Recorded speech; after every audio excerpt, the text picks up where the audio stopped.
Wait. Hello. Happy Thursday.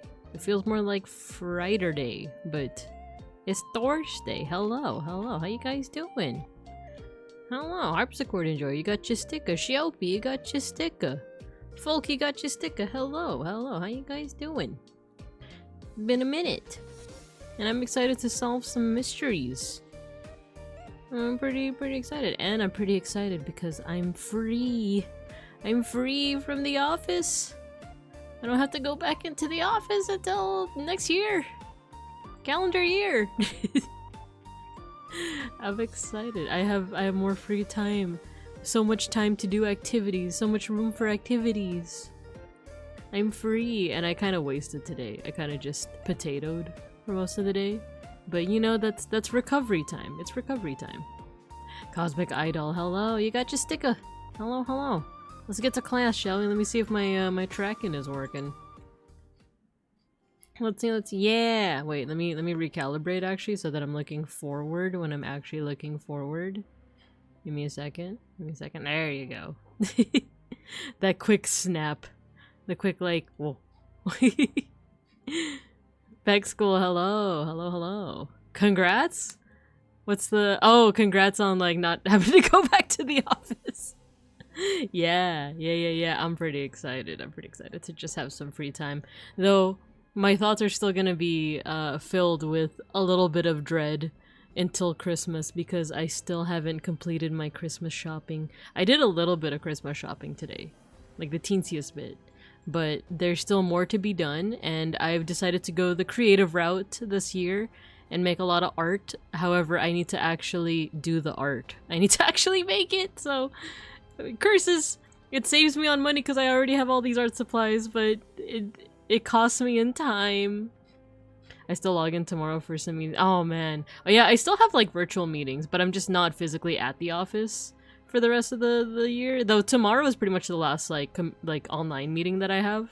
So ganbatte, Pec School. Also, I think I saw you in Bettel's chat earlier. I actually haven't watched Bettel in a minute up until the GTA 5 RP. And now I'm like back in it to win it, you know, and I was watching his stream today and I was like, oh yeah, I remember why he's my Oshi.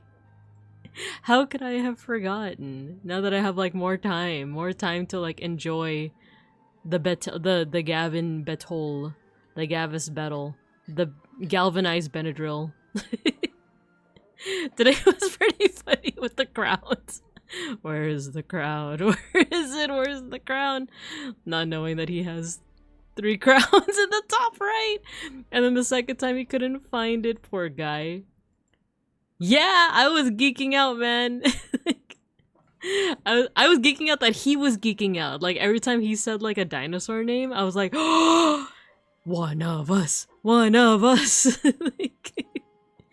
like he just knew it off the dome too. He was like, oh my god, get these Parasaurolophuses out of the way. He was like, look at this Pachycephalosaurus over here, and I was like, oh, that's the actual name. And it's one thing if he was just reading like, because you know in Katamari Damashi, actually let's play some music, because you know like when you pick up something in Katamari, it says it in the lower left corner, so it's very possible that he could have just read that, but he like knew the pronunciation, because I feel like if you're not familiar with the dinosaurs, you'd be like a Parasaurolophus, Pachycephalosaurus. But no, Bettel freaking like knew it off the dome, right? You know, he's one of us. He's a dinosaur guy. But a part of me is like a little ashamed. It's like, oh, what if he said this like a long time ago and I just wasn't there for it, you know? That's like one of my anxieties with like joining a VTuber like fandom midway through rather than like from the beginning. And granted, with Bettles I was there like since the beginning, but then I like stopped watching for a while, and now I'm like making my way back downtown, walking fast faces past and I'm homebound. But like sometimes like, you know, maybe I do want to join like other VTuber fandoms, but I'm like, I haven't been there since the beginning. I'm missing out on all the inside jokes and stuff. And yeah, granted, a lot of communities are very welcoming, even if you're new, but I don't know. Sometimes I just get the anxiety. Yeah, he's a dinosaur kid. I tried reading the names when he rolled them, but they go by so fast. So yeah, he knows his dinos, like 100%. Let's see if we have some Katamari music on the Spotify. Katamari Damashi. We have the original soundtrack. We can listen to that while we yap for a little bit. Katamari Damashi. Is it playing? I'm not hearing it. It says it's the Nana song. I think I need it to be a little louder. There you go. Na na na na na na na na na na na na. I think the game might be a little louder than the music. But that's okay. But yeah, I'm pretty satisfied with basically it does feel like the year is finally ending. Like I'm pretty much done with work by the end of this week. Like technically I'm still on the clock next week and the week after, technically. But no one is gonna be emailing me. Like I feel like I know for a fact no one's gonna be emailing me. Cause like my emails usually come from teachers. They're all going on winter break starting like tomorrow. My boss even said like, yeah, I'm taking some vacation hours, so I'm not gonna be sending any emails. So. And I feel like his boss and their boss, like above them, are also like, you know, they're doing their vacation hours. So I'm almost certain I'm not gonna get any emails, no tasks, no meetings on the calendar. So the next 2 weeks, even though I'm technically on the clock, I feel like I'm good. I'm Gucci schmoochy. But I still have to make art. I still have to do things for Christmas. I still have to prep some gifts. All the gifts that I had to buy, I pretty much bought. I think. So the rest is just making things now. That's the hard part. Oh, there we go. That's the music. Bum, bum, bum, bum, bum. Bum, bum, bum, bum, bum. Bum, bum, bum, bum. But yeah, this past week has been pretty fun. Like it's been lots of Christmas parties all around. I had like a Friendsmas party on like Sunday. I think I already talked to you guys about that one, but yesterday or the day before, I forget when, we had our like company party, our company Christmas party, our winter party. Fugupi, hello. Na na na na na na na na na na na boo boo boo boo. Let me know if the music's too loud or if I should. You know what? Let me mute the game. There you go, so you can appreciate the you can appreciate the Katamari music. I can also lower that though. Na, na, na, na, na. Yeah, we had a company party yesterday. It was pretty good. It was pretty fun. We had like a department party first, and then we had a company party, and it's pretty good. I feel like I shouldn't say any more for fear of like any kind of like dox-worthy things, but it was pretty good. We had lots of treats. You know, we had some mashed taters. We had some mac and cheese. We had some and we had like vegetarian options, which I'm not vegetarian, but usually like at these big company parties, they don't usually have like specifically a pescatarian option. So I usually go for whatever the vegetarian option is. And I think for this year it was like mac and cheese balls. They had these like tomato soup and grilled cheese combinations and mashed potatoes. It was so good. And I got to spend some time with my coworkers, which like I do have like a team that I'm a little bit more attached to. But my coworkers, all in all, pretty solid people. There's no one that I would say that I like dislike. Would you believe me that I'm just here chilling and chugging applesauce? You gotta love the applesauce. I thought you were chugging apple juice at first, but applesauce? You live your life. You chug that applesauce. I feel like for foods that are like, you know, easy to digest, easy to eat, like I feel like applesauce and like, you know, tapioca pudding are usually associated either with little kids or like older folks. I feel like I would go more for the tapioca pudding. I don't know. I just like the tapioca, even though it's like it is a bit of a strange texture. But I also like the flavor of applesauce. I like apples. You know, I like apples in general. But I think texture-wise, applesauce isn't usually for me, but apple juice. Oh. I do feel like it's been a while since I've had tapioca, though. Oh no, but we're gonna start talking about food again. We're gonna start talking about food again. Part of me is like, should we just jump right back into Case of the Golden Idol? Because I feel like we have this stream, and then I feel like we're not gonna finish by this stream. I feel like it's still gonna be one more stream next week to finish off Case of the Golden Idol. And then it's already Christmas, guys! Christmas in a week! Yippee! Wait, how does it go again? Hello, Matthew, hello. Wow, Christmas! Just in a week! Wait, how does it go? Christmas in a week. Christmas! Just a week away! No, don't play the video, don't play the video. I just want to hear what she says. Wow, Christmas! Can you believe it? Only a week away! Crisis! Merry Crisis! Merry Chrysler! Merry Christmas! Merry Christmas! Here we go. Can you believe it, guys? Christmas! Just a week away. Christmas in a week! Woohoo! I'm so happy about this information. Christmas! Just a week away. Oh wow. Can you believe it? Christmas! Just in a week!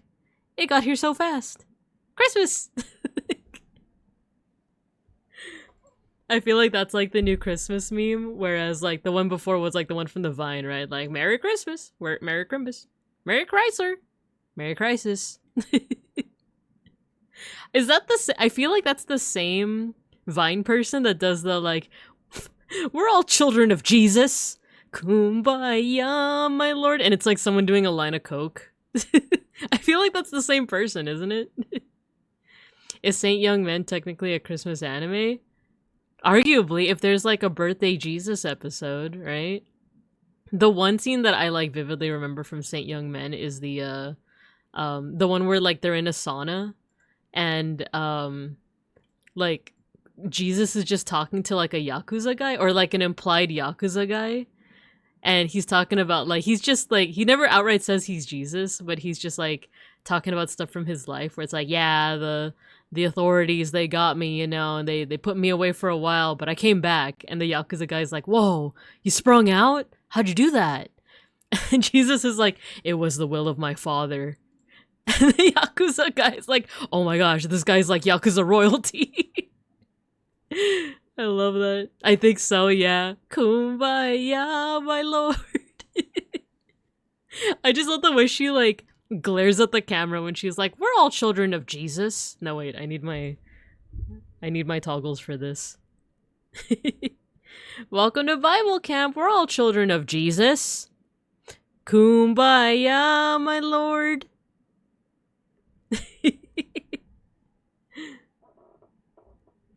Why, you reminded me of the Jesus and Buddha. Yeah, that's the one. That's the one. Saint Young Men.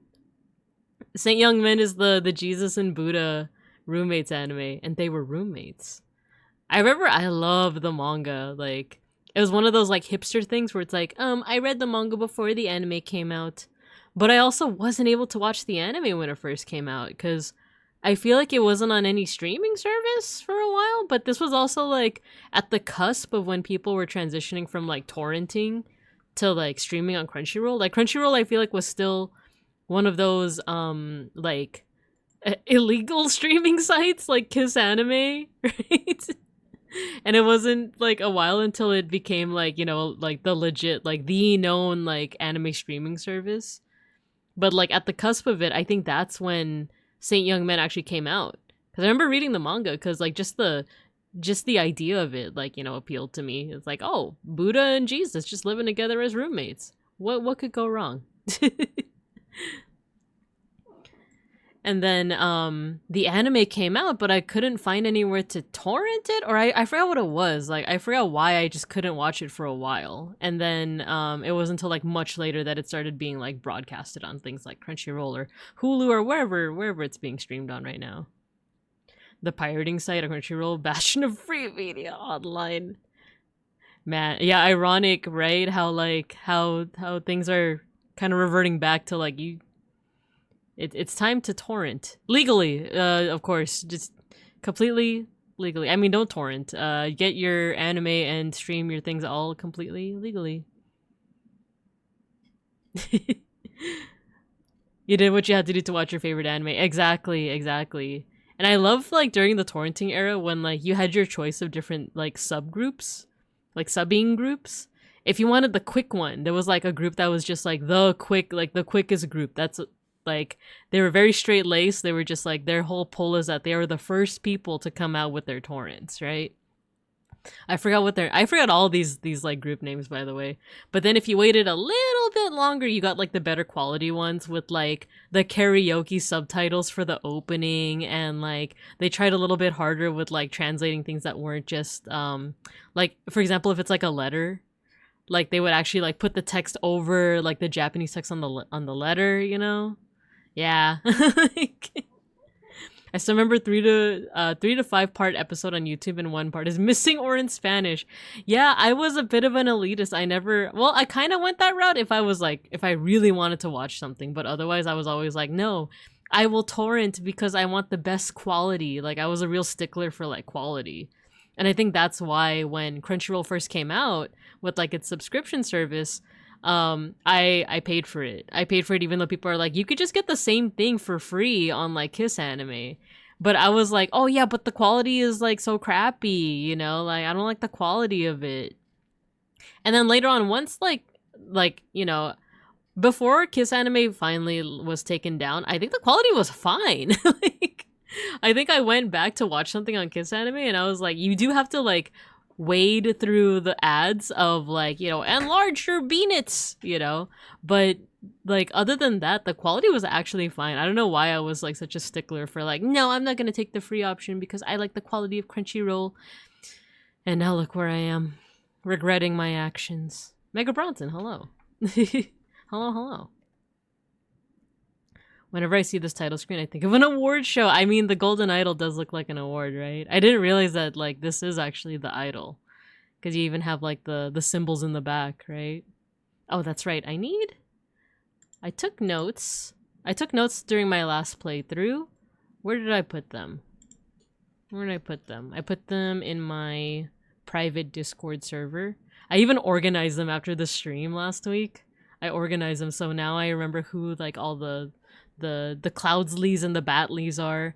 I just need to... I might have forgotten all of the glyphs. That's the only thing, but I'm sure we could go back and read them.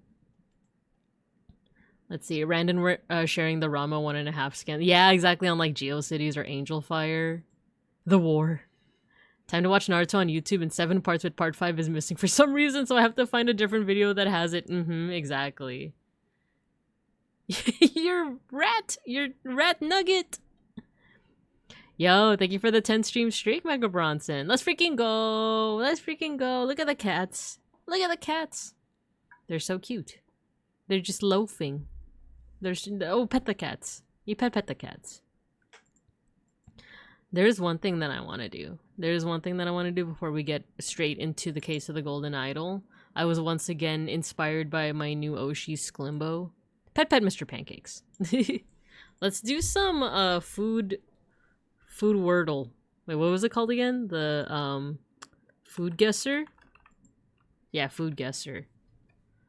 Let's play around to that and then we'll get straight into I hate rich people. Oh, thank you for the pet Mega Bronson.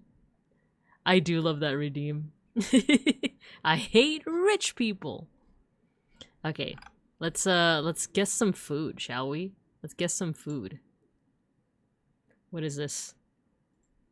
Burrito? Wait, beef? Oh no, pita bread. Beef, pita bread, tomatoes, onion, sweet sauce, garlic powder, evaporated milk, oregano, vinegar, sugar, black pepper, salt, cayenne pepper, parsley, lemon juice, lettuce. This strikes me as like American, like Tex-Mex almost. But there's also pita bread. The dish features spice-seasoned beef cooked on a vertical rotisserie thinly sliced. The meat is typically served wrapped in warm pita, topped with diced tomatoes, onions, a sweet, tangy garlic sauce often made from evaporated milk, sugar, vinegar. I think the thing that's tripping me up is the evaporated milk. Sugar, vinegar, it's drizzled generously over the top, adding a distinctive flavor to contrast the contrast that complements the savory spiced meat. Maybe we could do like Middle East first? Syria? Ice cold, okay. It's northwest. Could this be England? Could this be the United Kingdom? Cold? Oh, okay. Canada?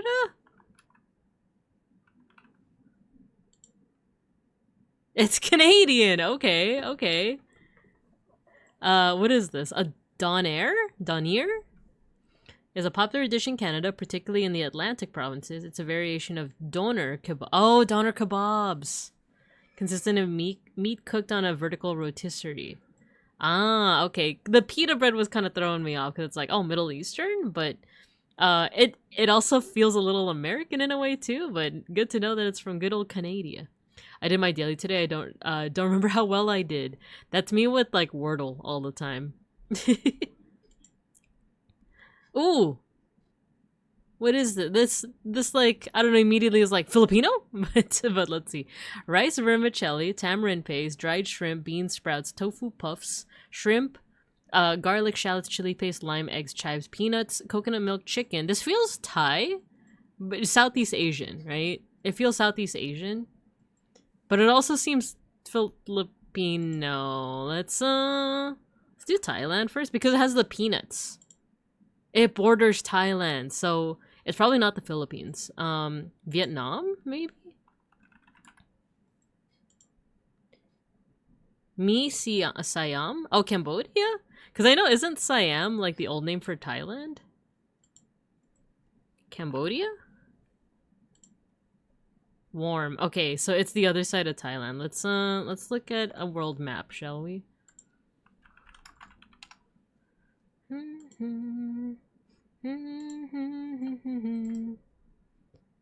Open image image in new tab.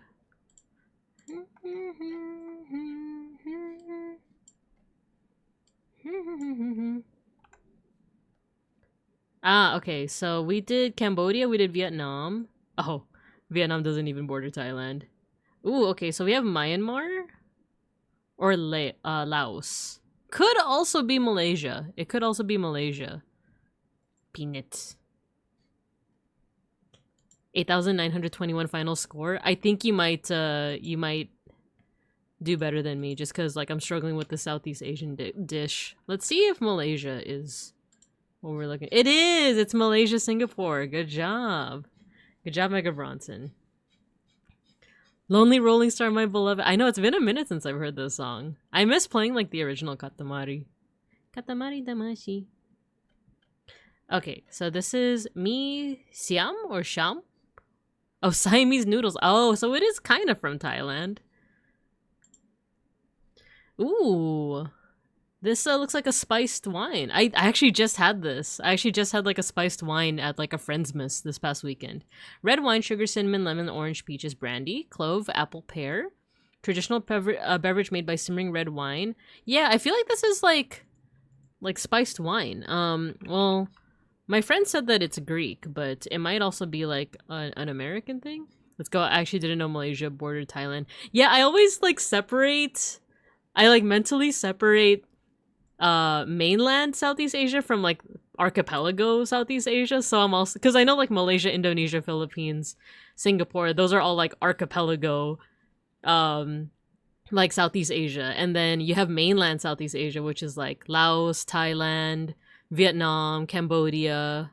I don't know if Myanmar is considered Southeast or just South, but yeah, I like mentally separate them in my mind, so I also didn't realize that they border each other. I think Malaysia does have a little bit of mainland territory though. I'm not entirely sure though. Spain, actually never been. Don't listen to mine. Let's see if it's Greece. We're warm. You might be right. Maybe it is Spain. Cause isn't this that one drink? Oh no, it's something different. Zurich Capote. What's the thing that I'm thinking of? Sangria? Isn't this similar to sangria in a way?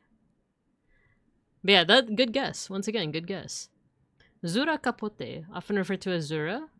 By the way, I can't roll my R's. I feel like I've mentioned this before, but among like certain phonemes in different languages, one of the things that I can't do is roll my R's. Zura, Zura, Zura, Zura. The closest I can do is like the Japanese R, right? Zura, Zura Capote.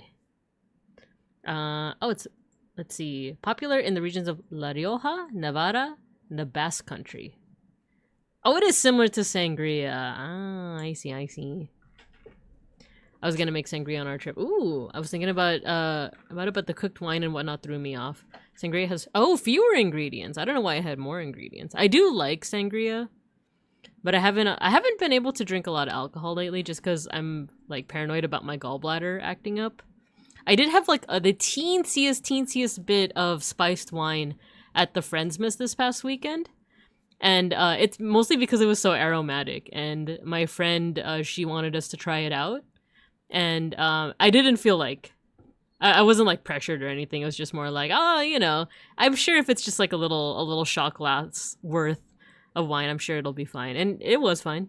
But it also tasted really good. So spiced wine, I feel like is my new thing. Once I get that gallbladder out and I'm able to drink a little bit more, I feel like spiced wine will be my new thing.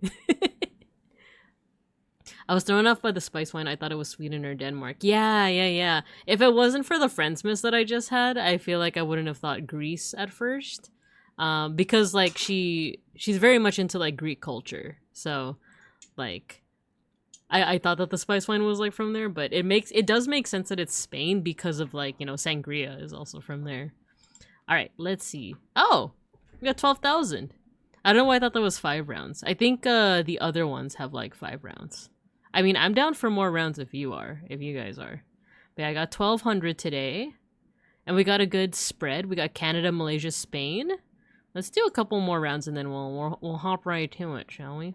Ooh, looks chickeny. Chicken, garlic, milk, butter, salt, pepper, parsley, cilantro. This is another one of those foods where like immediately I'm like, is this Filipino? Is this adobo? But no, it says milk. I think that kind of throws me off a little bit. Chicken, garlic, milk, butter, salt, pepper, parsley. I want to say American, right? Or British? It feels very kind of simple, right? I enjoy this. My international dish knowledge comes from Food Wars. I actually did like Food Wars. I was a little turned off by all of the fan service. Because at first I was like, ahaha, that is so funny and cheeky. And then by like, I don't know, the 300th chapter where they're still doing it, I'm like, okay, like moving on. But I actually do like all of the culinary information that goes into a show like that. The only fan service is the food. There you go. Plate off. Can you share the... Oh, plate off. Okay, yeah, let's do plate off. Yeah. Plate off. How do I do this? What do I do here? What do I do here? Are we talking about like what people... Oh, which dish was most liked? There's a code? What is the code? How to play? Oh, I guess no code. This isn't the case of the golden idol. It is. Look, we're just doing a little bit of warm up. Look at the 2 dishes. Click on the dish you think is like more. Complete all 10 rounds to see your final score. Ah, okay. Chicken paprikash versus Lancashire. Lancashire? Lancash? Is this related to the name Lancaster? Lancashire hot pot. I do like potatoes. But I feel like people would like, I don't know, these both look really good, but I feel like potatoes? No? Chicken was liked more? American chop suey. Wait, what is that? American chop suey? The only chop suey I know is like the Chinese American chop suey. I've never had that before. Versus sashimi. I'm a sucker for sashimi. But I don't know, like how much American bias people will have. Okay, people like sashimi more. Yeah, I'm not used to macaroni being... I've never heard of American chop suey before, other than like when I think of chop suey, I think of like Chinese American chop suey. You know, your like Panda Express chop suey. That's just macaroni and meat sauce. American chop suey, wake up! Why'd you put a little makeup? I don't think you trust in my self-righteous suicide. I cry when angels deserve to fly. Okay, meat crop versus red wine chicken. I'm a sucker for meat crop. I'm such a sucker for meat crop, man. No. Well, that's fair. The thing is, all these foods look really good, so I can't even be like, what? It's not like Scrandle, where it's like, oh, come on. Which one was most like, how do we say that? Chikemeruli? That's chicken. And Denmark, what is that? Risalamande. What is that? Rice, milk, sugar, vanilla, almonds, whipped cream, cherry sauce. Oh, it's like a little sweet treat. So do people like savory more or sweet more? I feel like they might go more for the savory. What? Dang, I'm not doing so good. Princess cake, this looks so scrumptious. This is Rudesheimer? Rudesheimer coffee and princess cake. I feel like princess cake. No! My tastes are so like different from everyone. Toast Hawaii from Germany versus Gondi from Iran. They both look good. What is this? What is Toast Hawaii? Toasting a slice of bread, add a slice of ham, a pineapple ring. Interesting. What is it with like Western countries? No, wait, that's not what I wanted to pick. No, I wanted to exit out of this. No. Yeah, I was gonna say, what is it with Western countries being like, oh, add a pineapple, call it Hawaiian, you know? Seishun, hello. Wait, let me see what Megabron said. It's just a pick of System of a Down. Princess cake, that's what they call me. Oh, Orlando, you got your sticker. Okay, Nikogori versus Japadog? That feels like a slur, but... A beef hot dog. Oh, seaweed. Oh, okay. At least they didn't, you know, take out the A from there. Okay, so... Nikogori, so fish versus hot dog. I feel like this looks a little bit more appetizing. Nice! Finally. Bakwa from China. Chipsi mayai from Tanzania. That looks like an omelet. That looks like something that my dad would cook for me. That looks scrumptious. Though meat always looks good, but I'm gonna go with chipsi mayai. Nice. Fish tea. Oh, I've never heard of that before. Fish tea versus bolinho de chuva from Brazil. Vai Brazil. Fish tea. I've never heard of such a thing. Because tea makes me think that it'd be sweet, but this looks more savory. This looks more like a broth, right? Flavorful light soup versus the sweet treat. I would like both, especially because I'm a pescatarian, but I feel like this might look more appetizing to other folks. Très bien. Corn dog versus Tom. I feel like this would win purely based off bias, right? It's purely based off like bias of like, oh, I recognize the corn dog, but this just looks more appetizing, right? Like it has like so much color, so much texture to it. What is this? Potato, zucchini, eggplant, red bell peppers, tomatoes, garlic. Meanwhile, you have the humble corn dog. I feel like it'd be different if it was like a Korean corn dog at least, right? USA! USA! Corn dog, my beloved. Both of them together is a peanuts! USA! USA! Right? They even had to pick like the most phallic looking one, right? They couldn't like angle it so that you see the stick, right? I'm gonna go with Tombed, but I have a sneaking suspicion people have their biases. Yup! I was right! I was right! No! I'm a snack sense rookie. I was a snack sense rookie. I just think the Tombed looked a little bit more appetizing, but I think it's also because I'm so used to, like, there's more novelty in the Tombed compared to the corn dog, right? The corn dog is like, oh, come on, I eat that after lunch. Like, I eat that as a middle schooler, like, after, you know, after I get home from school. My parents are too busy, I don't know, doing drugs or something to, to like, feed me. So I go to the freezer, get one of those, like, microwavable corn dogs and just flavor blast it, you know? Also, I don't mean to misrepresent my parents. They did, in fact, do a lot of drugs, but they always had time to feed me. But sometimes you're just hankering for a corn dog. Or if you're feeling adventurous, a can of raw Vienna sausage. I actually did used to eat it, like, I can't even say raw. It's not raw. It's, like, already cooked, but, like, it's just better. It's just better if you, like, do something with the Vienna sausage. Like, if you put it in, like, a dish that you're cooking, right? But I remember what I did back in the day.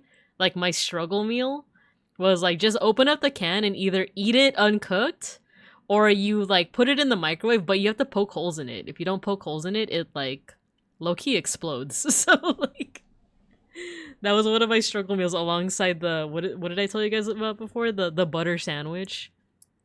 The melted butter sandwich. Who was the crowd that picked children? There's the stick. It doesn't look better. You microwave? No, not the can, not the can. I didn't microwave the can. I would get all of the, okay, I would open the can.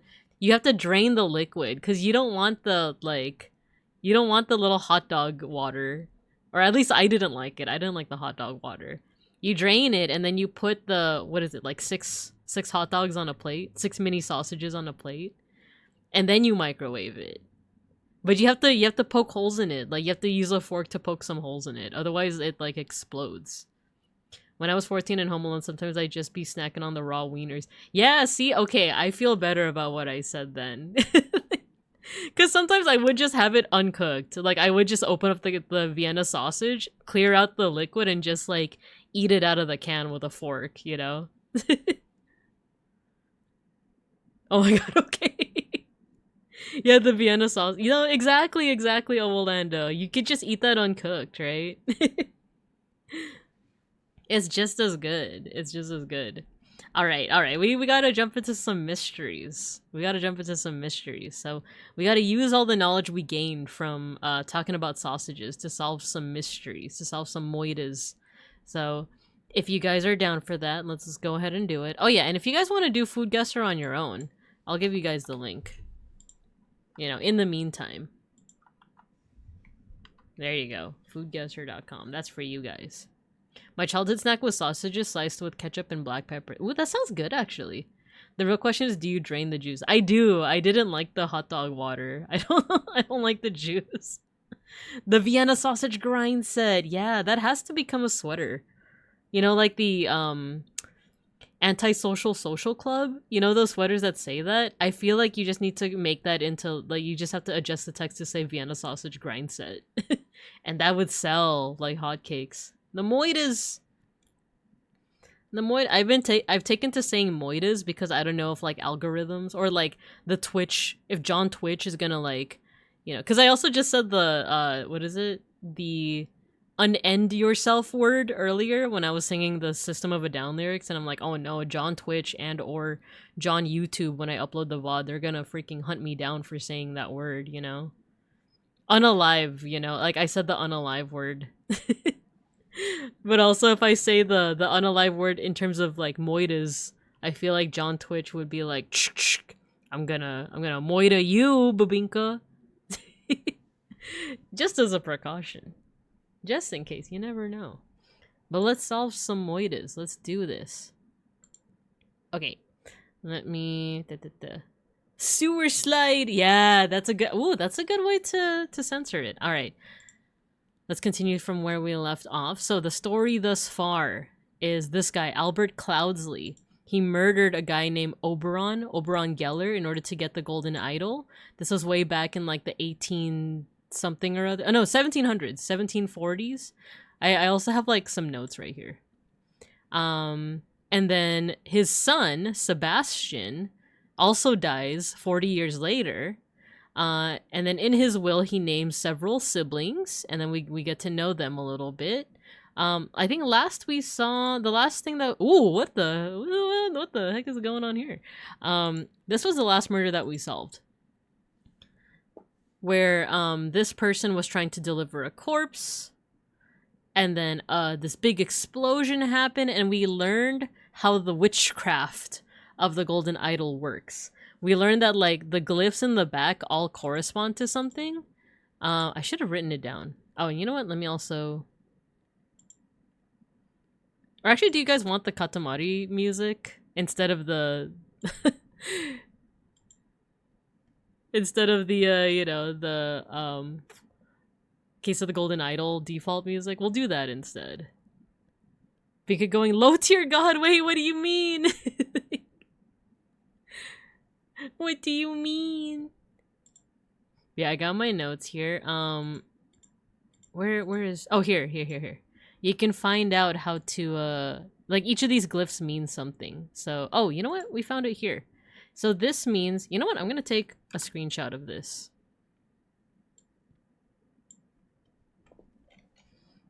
Because this actually has the notes that we need. About what glyphs correspond to what. This means increase, this means decrease, this means gold, air, matter, and heat.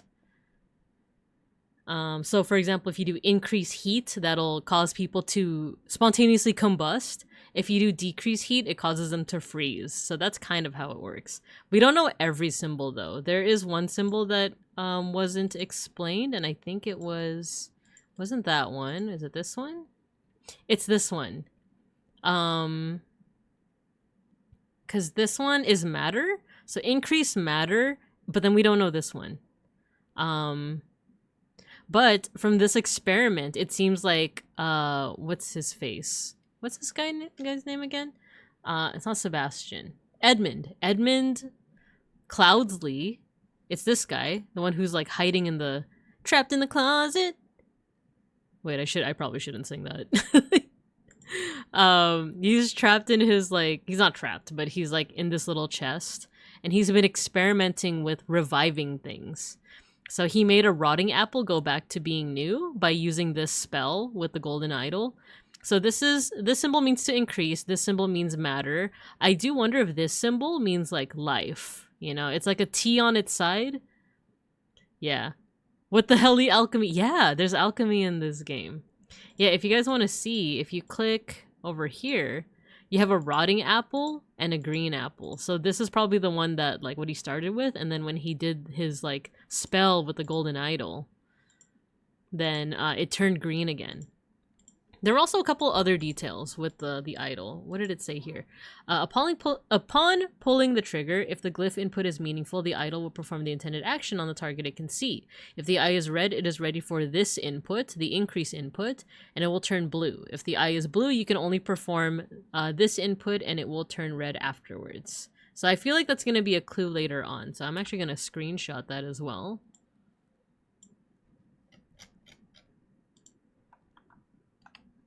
There we go. Okay, the moidahs, let's continue on. Okay, so there's some things happening here. Some creepy things. I think these are like masks? Chapter 3, The Ascent. The strange practices of a secretive society. Ooh, okay. So we are in the woods. Oh, let me turn off these things. Interesting, interesting.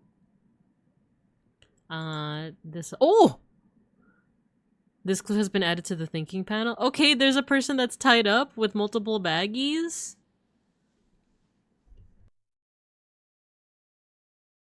He's like, He's bound and gagged. Okay, he has a gun, loaded pistol, coil of rope, a shabby formal coat, a dagger, Ash Blair. To David Goron for reliable service from from Edmund. So maybe this is David. Because also one thing that I had noticed, David, the gathering will be on March 14th. To follow our plan, we should be there at least 2 hours before midnight. The target will arrive in full costume. Grab rope and weapons. WK. We did we encounter a WK recently? WK. Who is that? It's not Willard Wright. Oh, Walter Keane, I think. Walter, was that the person from the last scenario? Walter Kite. Close enough, exactly. It's this guy. His name is Walter Keane. He is the like this thief that kisses women, basically. I think it's no, where is it? This one. The Gentleman Robber. The infamous gentleman robber Walter Keane. So he smooches the gals before he robs them, basically. So Walter Keane, that's WK. Oh yeah, so one thing that I hadn't noticed until I went back and looked at the VOD is that we have seen this character before, but I kind of overlooked something. Because we first see him here. It's the same guy. And you can identify him because he has this Ash Blair tobacco. And later on, there's another scene where we see a character named Ash Blair. And one thing that I overlooked is that it's him. It's the same guy. It's David Goron. I didn't realize that. I think he's acting under a pseudonym. Because I thought like, oh, this guy's Ash Blair. And we know him because he murders this guy? He murders Willard Wright? I almost said Walter White. Thief that kisses women, what a job. Exactly, right? Exactly. So I thought that this guy was like a standalone character, Ash Blair. He's just like a random guy that did like a murder. And then later on we see like the Ash Blair tobacco. And I assume like, oh, maybe he owns the tobacco company. But what I think it is that it's David Goron and Ash Blair is a pseudonym. Because when you go back, he has Ash Blair tobacco. So I think he probably like smokes this and he used it as a pseudonym so that when he like went around like, you know, murdering Willard, he wouldn't be known as David Goron. So I think that figure that's like tied up and bound is David. Or is it? Because it doesn't, oh, what is that? A hand and an eye. Okay. I don't think this is David then, because David has like dirty blonde hair. This is, but here's the ash butter tobacco. So this is definitely the belongings of David. The gathering, let me write down some notes. The gathering will happen on March 14th. We should be there at least 2 hours before midnight. Be there 10 p.m. The target will arrive in full costume, grab rope and weapons. WK. And this is a letter from it is Pi Day, yeah. You're right. This is a letter from Walter. A hat. And then more things. Loaded pistol. Oh, so this is, we've seen this before. Walter Keane had a little baggie with like these drawings of hats. So I wonder if maybe this is Walter?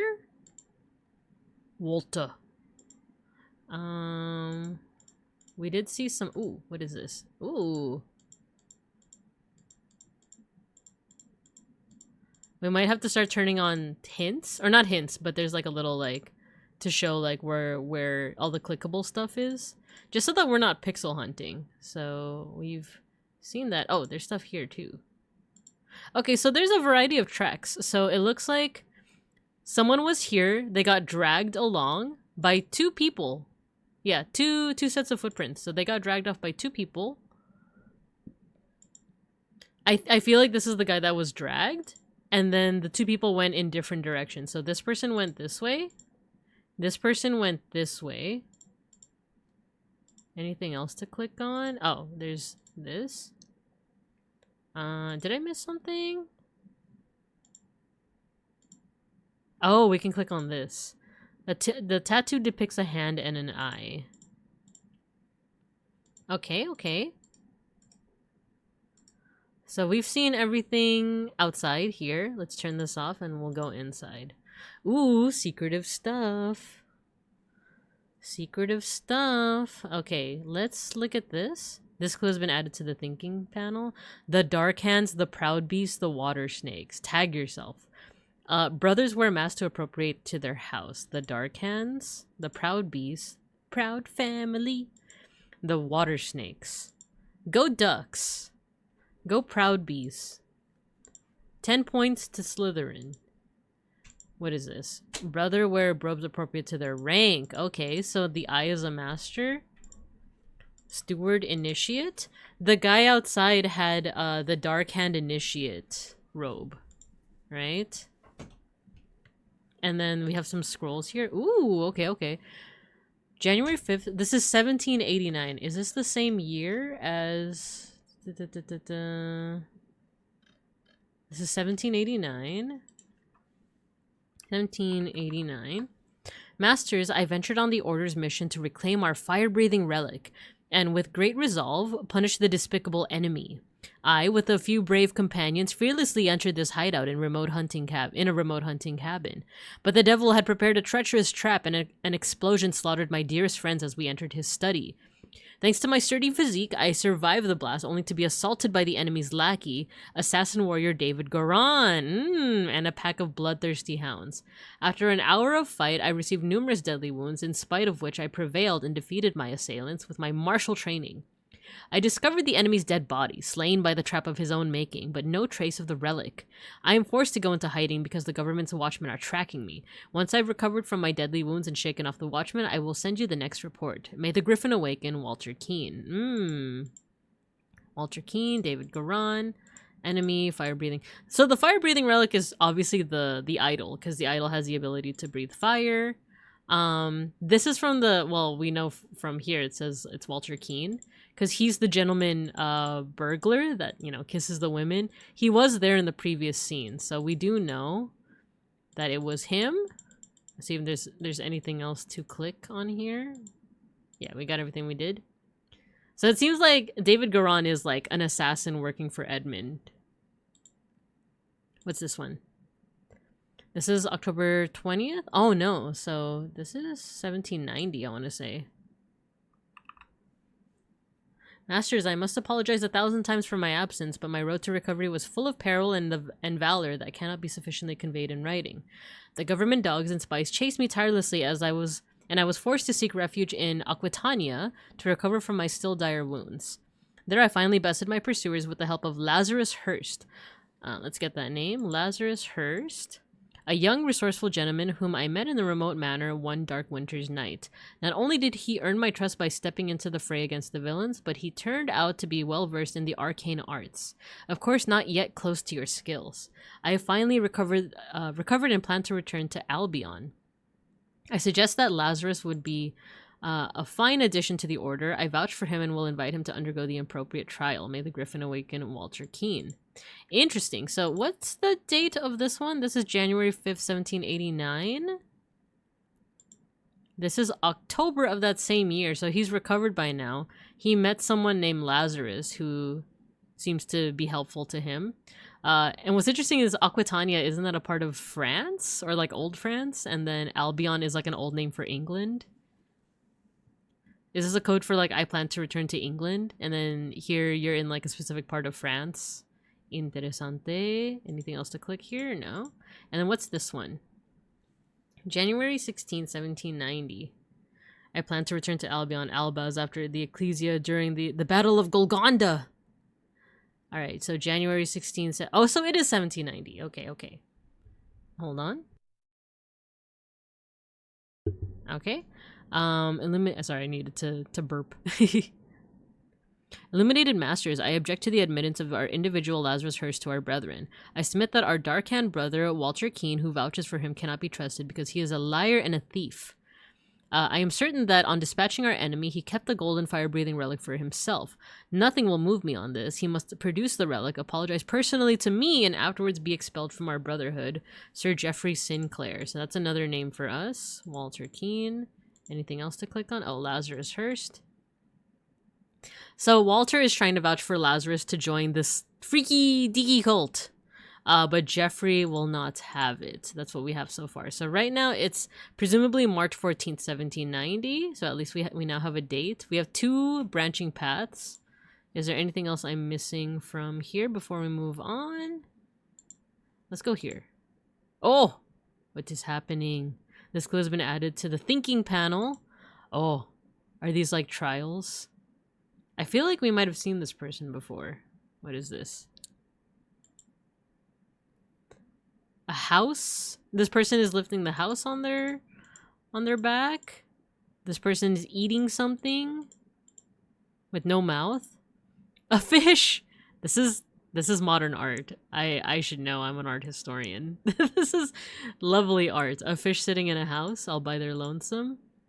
A person who is naked in the cold but overdressed in the heat. So these are probably like symbols for certain things. So like carrying the house on your back.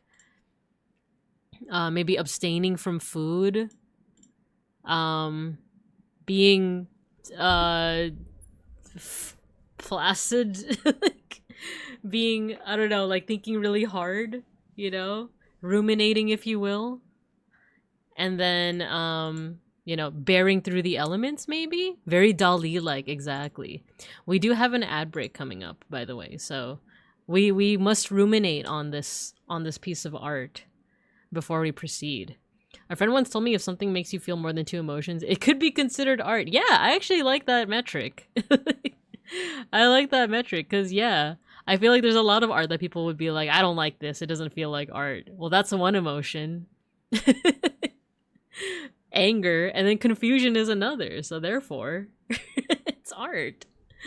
But all right, with that said, let's go ahead and put you guys over in the cub, no, not the cub corner, let's put you guys in a recess. We'll put you guys in a recess, and then I'll see you guys in about 3 minutes, and then we'll continue with the mystery solving, and we might switch over to, I want you guys to hear the ambiance, so I might switch away from the Katamari Damashi music. But until then, I'll see you guys in 3 minutes.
Okay, I'm back. Let me just get my tracking back up. I was just handling some messages. Oh no, let me fix the tracking. Let me recalibrate, and actually let's get back into it, shall we? Oh yeah, let me stop. I do know that the Katamari music is a vibe, but I also want you to hear the ambiance of the horrific ambiance of the game right now. It's rather disturbing, isn't it? There we go. Freaky deaky. Okay. Let's get back into it. So last we saw, we have this like tunnel where someone seems to be doing something to this person. Looks like they're praying to some kind of idol. Mayhaps a golden idol? No, it's not golden. Oh, and I just noticed this. There's also shafts leading from up above because you can see light sources here. So, okay. We've observed all of these. Let's observe this person. Prepare to receive what you have earned. So they're wearing a mask. Oh, they're gonna get branded. Either with the eye or the beast. There's 2 rings, and then there's a message. February 10th, 1790. So that's this year. Then go back to my notes section. Brother, a member of our order has proposed a new candidate to join our brotherhood. Our brother's trustworthiness, however, has been challenged. Therefore, we have decided to take measures to resolve the fate of these individuals. If the brother proves himself, he can vouch for the newcomer. If the newcomer survives the appropriate trial, he will join our ranks. You are summoned to join our gathering on March 14th and fulfill your role in the rites of the Brotherhood. Council of Masters. So, it looks like today is March 14th, or rather this is like about to be March 14th. Is there anything that we need to click on here? Nope. So this person's about to be branded. Who's this person? I don't think we've seen them before. Branded Albion? This is just Yu-Gi-Oh! Maybe it is. It's only a matter of time before someone gets challenged to a duel. I have signaled to Griffin who I am. I accept my fate, whatever it may be. Okay. Maybe this is Lazarus then. What's this? Oh, ooh, okay. You must endure the test of snail, fire, water, tree, administered by the proud beast steward. You must endure the test. Wait, what? Inception evaluation. You must endure the test of tree, fire, sand, or time, I guess. Water, administered by the Dark Hand Steward or Master. You must endure the test of the Starfire, Water Snail, administered by the Water Snake Master. You must endure the test of Snail, Time, Water Star, administered by any Master. Interesting. So this is gonna, I guess, determine who some people are. Not the Snail test! You have to...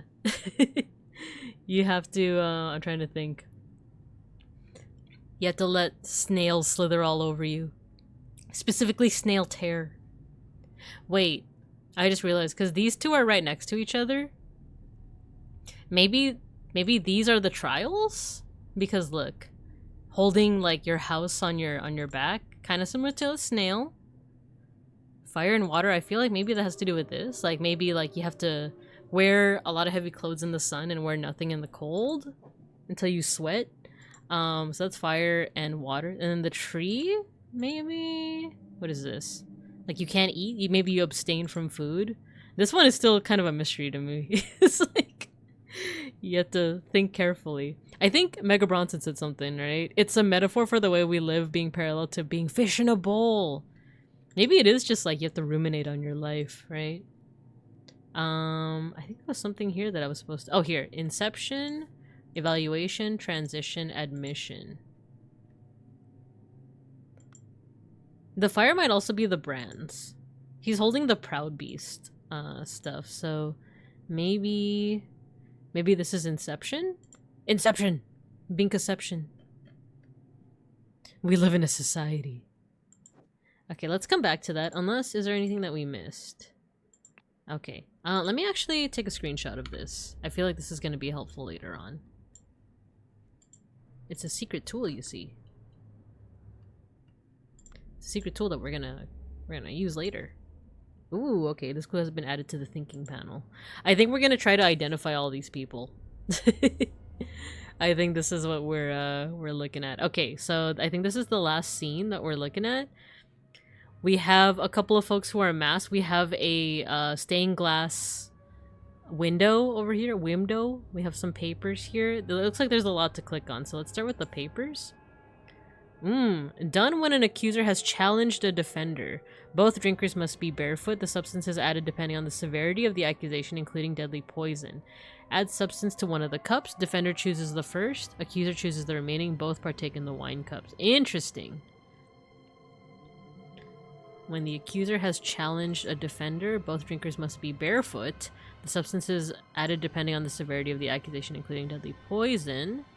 Add substance to one of the cups. Defender chooses the first. Accuser chooses the remaining. They both partake in the wine cups. Okay. So I think that's what happened here. Someone died due to poison. Ritual of Squabble. Only initiates can be defender and accuser. The sword must be born of any dark hand. Required decorations of the hall. The Grim Reaper. The never-tiring teacher. It's just like me, for real, for real. That's what they used to call... That's what they call me at my current job. The never-tiring teacher. The feeder of mouths. What are these little symbols here, I wonder? Ritual of conflict. The accuser must deeply hate the defender. The swords must be born of any initiate. Required decorations in the hall. The never-tiring teacher. The keeper of treasures. The mirror of the soul. Oh, these are the decorations. Okay. So we're gonna have to look around at the decorations to see what ritual this is. Ritual of dispute. Ritual of discord. Oh, you know what? We have to take these names. Squabble, conflict, dispute, discord.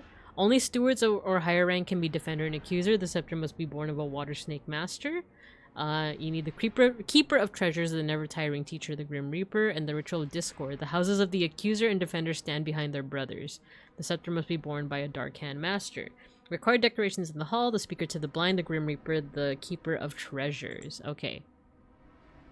So it looks like there was some kind of ritual here. And then someone died. Someone drank the poison. These are the two accusers or defenders because they're both barefoot. We have a cool stained glass. Oh, these are all the decorations. You can see it. There's a decoration here. The key, the book, and then... Is there a third one somewhere? Oh, I think it's this one. I think it's the stained glass. Okay, so it looks like this is the Grim Reaper. This is... I don't know. What is it? The Grim Reaper, never-tiring teacher, the feeder of mouths. Teacher, keeper of the treasures, mirror of the soul. Speaker to the blind, keeper of treasures. I feel like maybe... I think it's this one, ritual of dispute. Because keeper of treasures would be the key, the never-tiring teacher is probably the book, and then the Grim Reaper is probably the stained glass. So let's look at all these people. Let's see what else we can find here. What else can we find? The Griffin has spoken. A tray with a small vial of unknown substance. Alright. So everyone with a ruby ring. Because we've seen this ruby ring before. We've seen this before. I feel like everyone who has it, they're probably in this weird cult thing. Okay. The Griffin has spoken. They also have a ring. They have the cups. 2 cups on a stone altar. They both contain some wine but are almost empty. The Griffin has spoken. A silver tankard with some red wine. He also has the ring. Oh wait, am I supposed to click on all those rings? Ruby ring. Let us await the results from the chamber below. A ceremonial sword. Ruby ring. The Griffin has spoken. A scepter. And a ruby ring. And then this is the dead person. The man in the mask is not breathing. Ruby ring. Is there anything I missed? It looks like we have all of the clues. Oh no, we're missing a clue. We're still missing a clue. But where is it? Where did I miss it?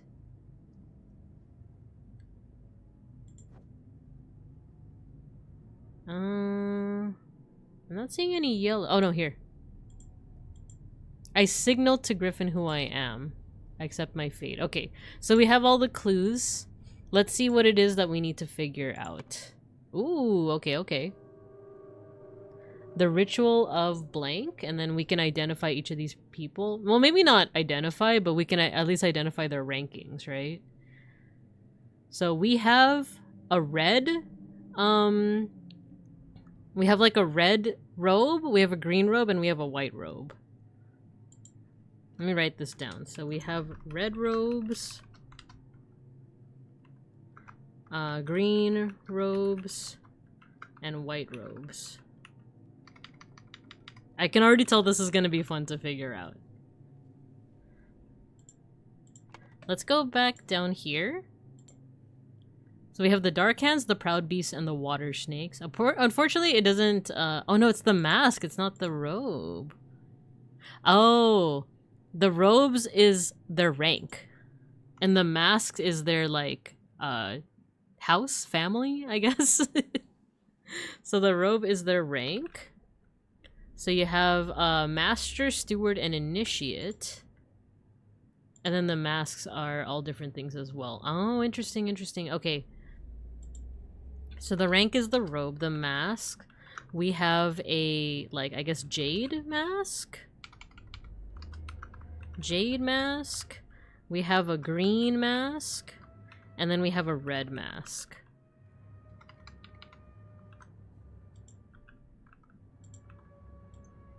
So we have to figure out which one is Proud Beast, which one is Water Snake, and which one is, what was the other one? Dark Hand, right? Dark Hand. Prepare to receive what you have earned. This person has a green robe. Some of them also have, like, these little, like, designs on them, too. And then this person is going through different trials. Let's see.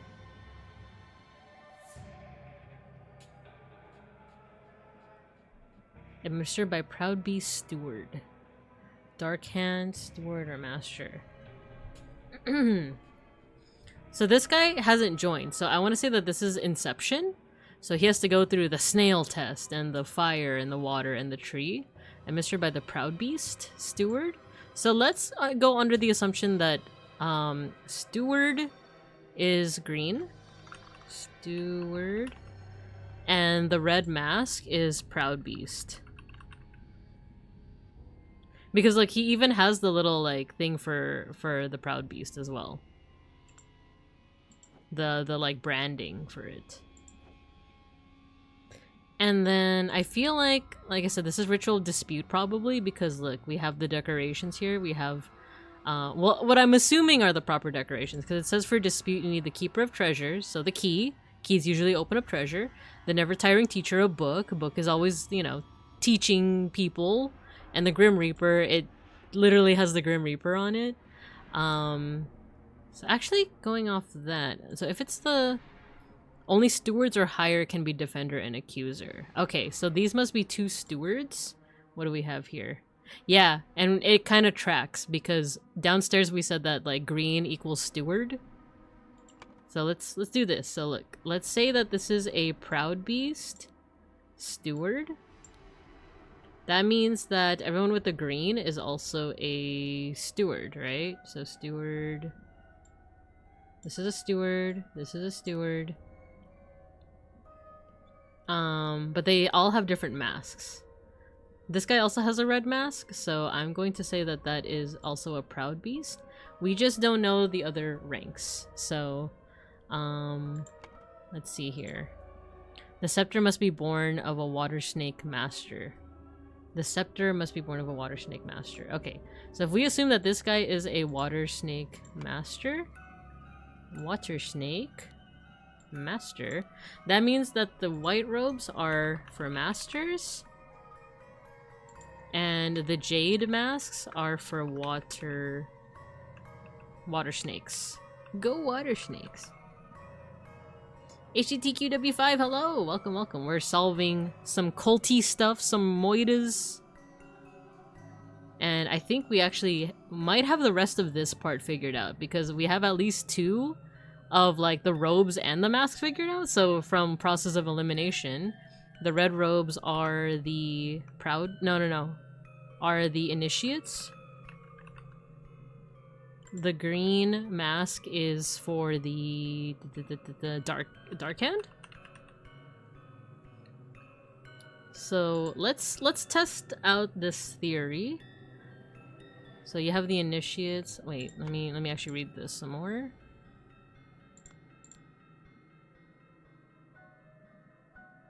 Okay. Okay, let's see if we're correct in our assumptions. So, this person's wearing a white coat that makes them a master. Everyone with the jade masks would be a water snake. Ah, what did I do? Oh, here. Water snake. So that means everyone with the green masks are dark hand. Dark hand. Dark hand. And then everyone with the red robes is an initiate. The ritual of dispute. Ah, we got something wrong. Oh no. So, okay, let's go back. So jade masks are the water snakes. Dark hand steward, dark hand initiate. Did I get that right? So green robes are initiates. 2 or fewer slots are incorrect. Oh, so wait. Yeah, this is the ritual of dispute, right? Huh. The scepter must be borne by water snake master. Okay. Oh no, we got it wrong because if it says here that the poison is here, right? And obviously this person died, so we got it wrong. Interesting, interesting. No, wait. I guess no, this doesn't... All of these have like the poison in the cup to the left, so I guess it doesn't matter. Let's see. The Grim Reader, the Feeder of Mouths. It says 2 or less are wrong, so... Water Snake Master, Proud Beast Master, Proud Beast Steward, Dark Hand Steward, Water Snake, Dark Hand Initiate, Water Snake Initiate. Yeah, the red robes are initiates. The jade... Did I get something wrong? Proud Beast Master, Water Snake Steward. Is this not the Ritual of Dispute? Ritual of Discord. Speaker to the Blind, the Grim Reaper, the Keeper of Treasures. The Never Tiring Teacher, Keeper of Treasures, Mirror of the Soul.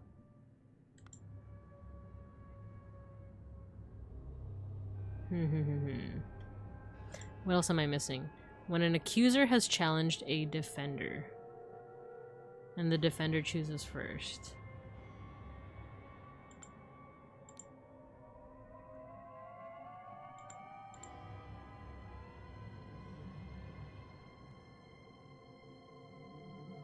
Because what is this again? Only stewards or higher rank can be defender and accuser. The scepter must be borne by a water snake master.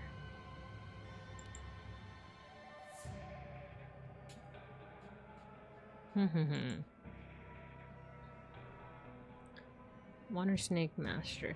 What if we mix up the... What if this is not a proud beast? Even though that seems to make the most sense. Let's play around with this. Proud beast steward.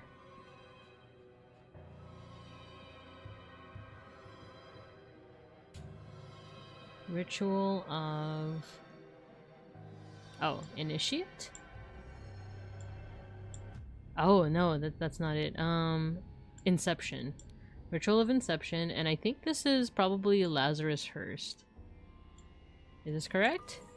This is all correct, okay. I feel like this is Walter. Walter Keane? No, it's not. Okay, is this David Goran then? David Goran. 2 or fewer slots are incorrect. Huh. Is this not Walter Keane? 2 or fewer slots are incorrect. Okay. Could this be Jeffrey Sinclair? Interesting. Well, this is definitely a dark hand. Dark hand initiate. Is that what they're looking for? Oh, okay, okay. I thought this was like a specific person. Oh, this is what we need to fill out, right? Let's see if we at least get this right. Let's do Proud Beast, Water Snake, Dark Hand. This is Steward. No. Yeah. This is Steward. This is Initiate. This is Master. That is correct. So, what are we missing? This is all correct. So, this is a Proud Beast. Master. This is a Water Snake. Master. This is a Water Snake. Steward. This is a Dark Hand. Steward. This is a Initiate. Water Snake. And then this is a Dark Hand Initiate. So what did we get wrong? Maybe it's not the Ritual of Dispute? Discord? Conflict? Squabble? Discord. No, it is dispute. It is dispute. But something is wrong.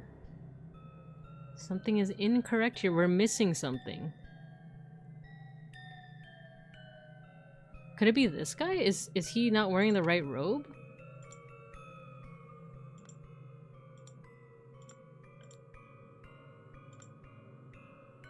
So the initiates have these, like, I don't know, they look like, you know, priest, like, thingies.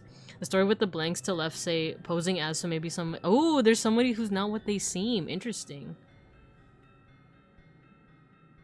True.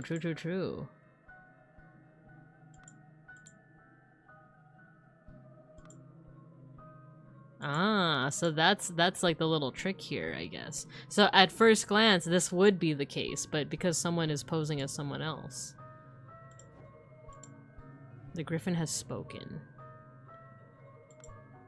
Oh, we gotta look back at this guy, because he's a Dark Hand Initiate. Who is the Dark Hand Initiate here?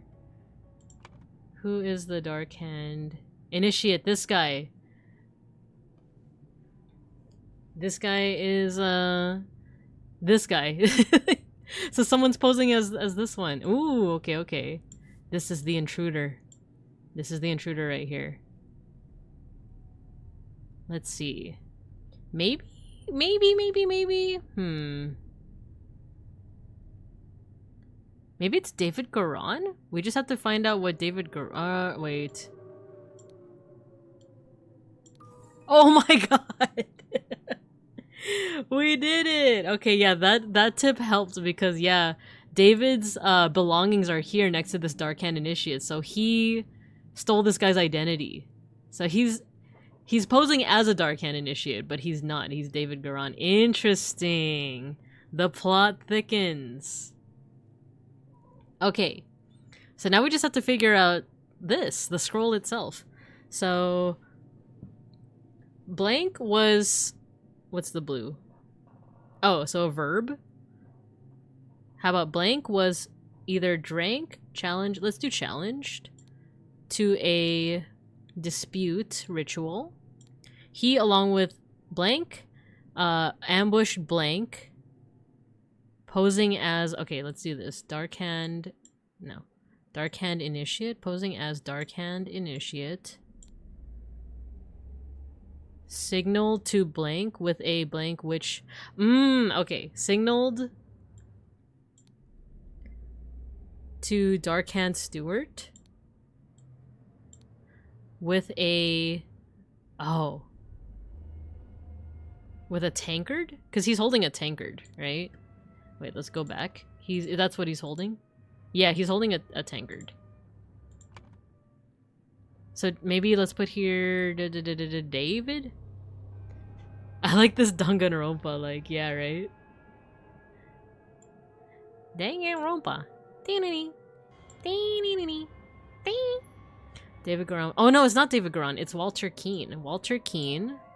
He's the one that was challenged to a thing, because the whole thing is that he's trying to get Lazarus into their weird cult. Right? But it's Jeffrey Sinclair that's like, no! Okay, yeah. So Walter Keane was challenged to a dispute ritual. He, along with blank, ambush blank. I think let's put Walter Keane. Walter Keane. He along with Walter Keane. Oh, no. David. Where is this? David Goran. Ambushed. Dark Hand Initiate. David Goran. Posing as the Dark Hand Initiate. Signaled to Dark Hand Steward with a tankard.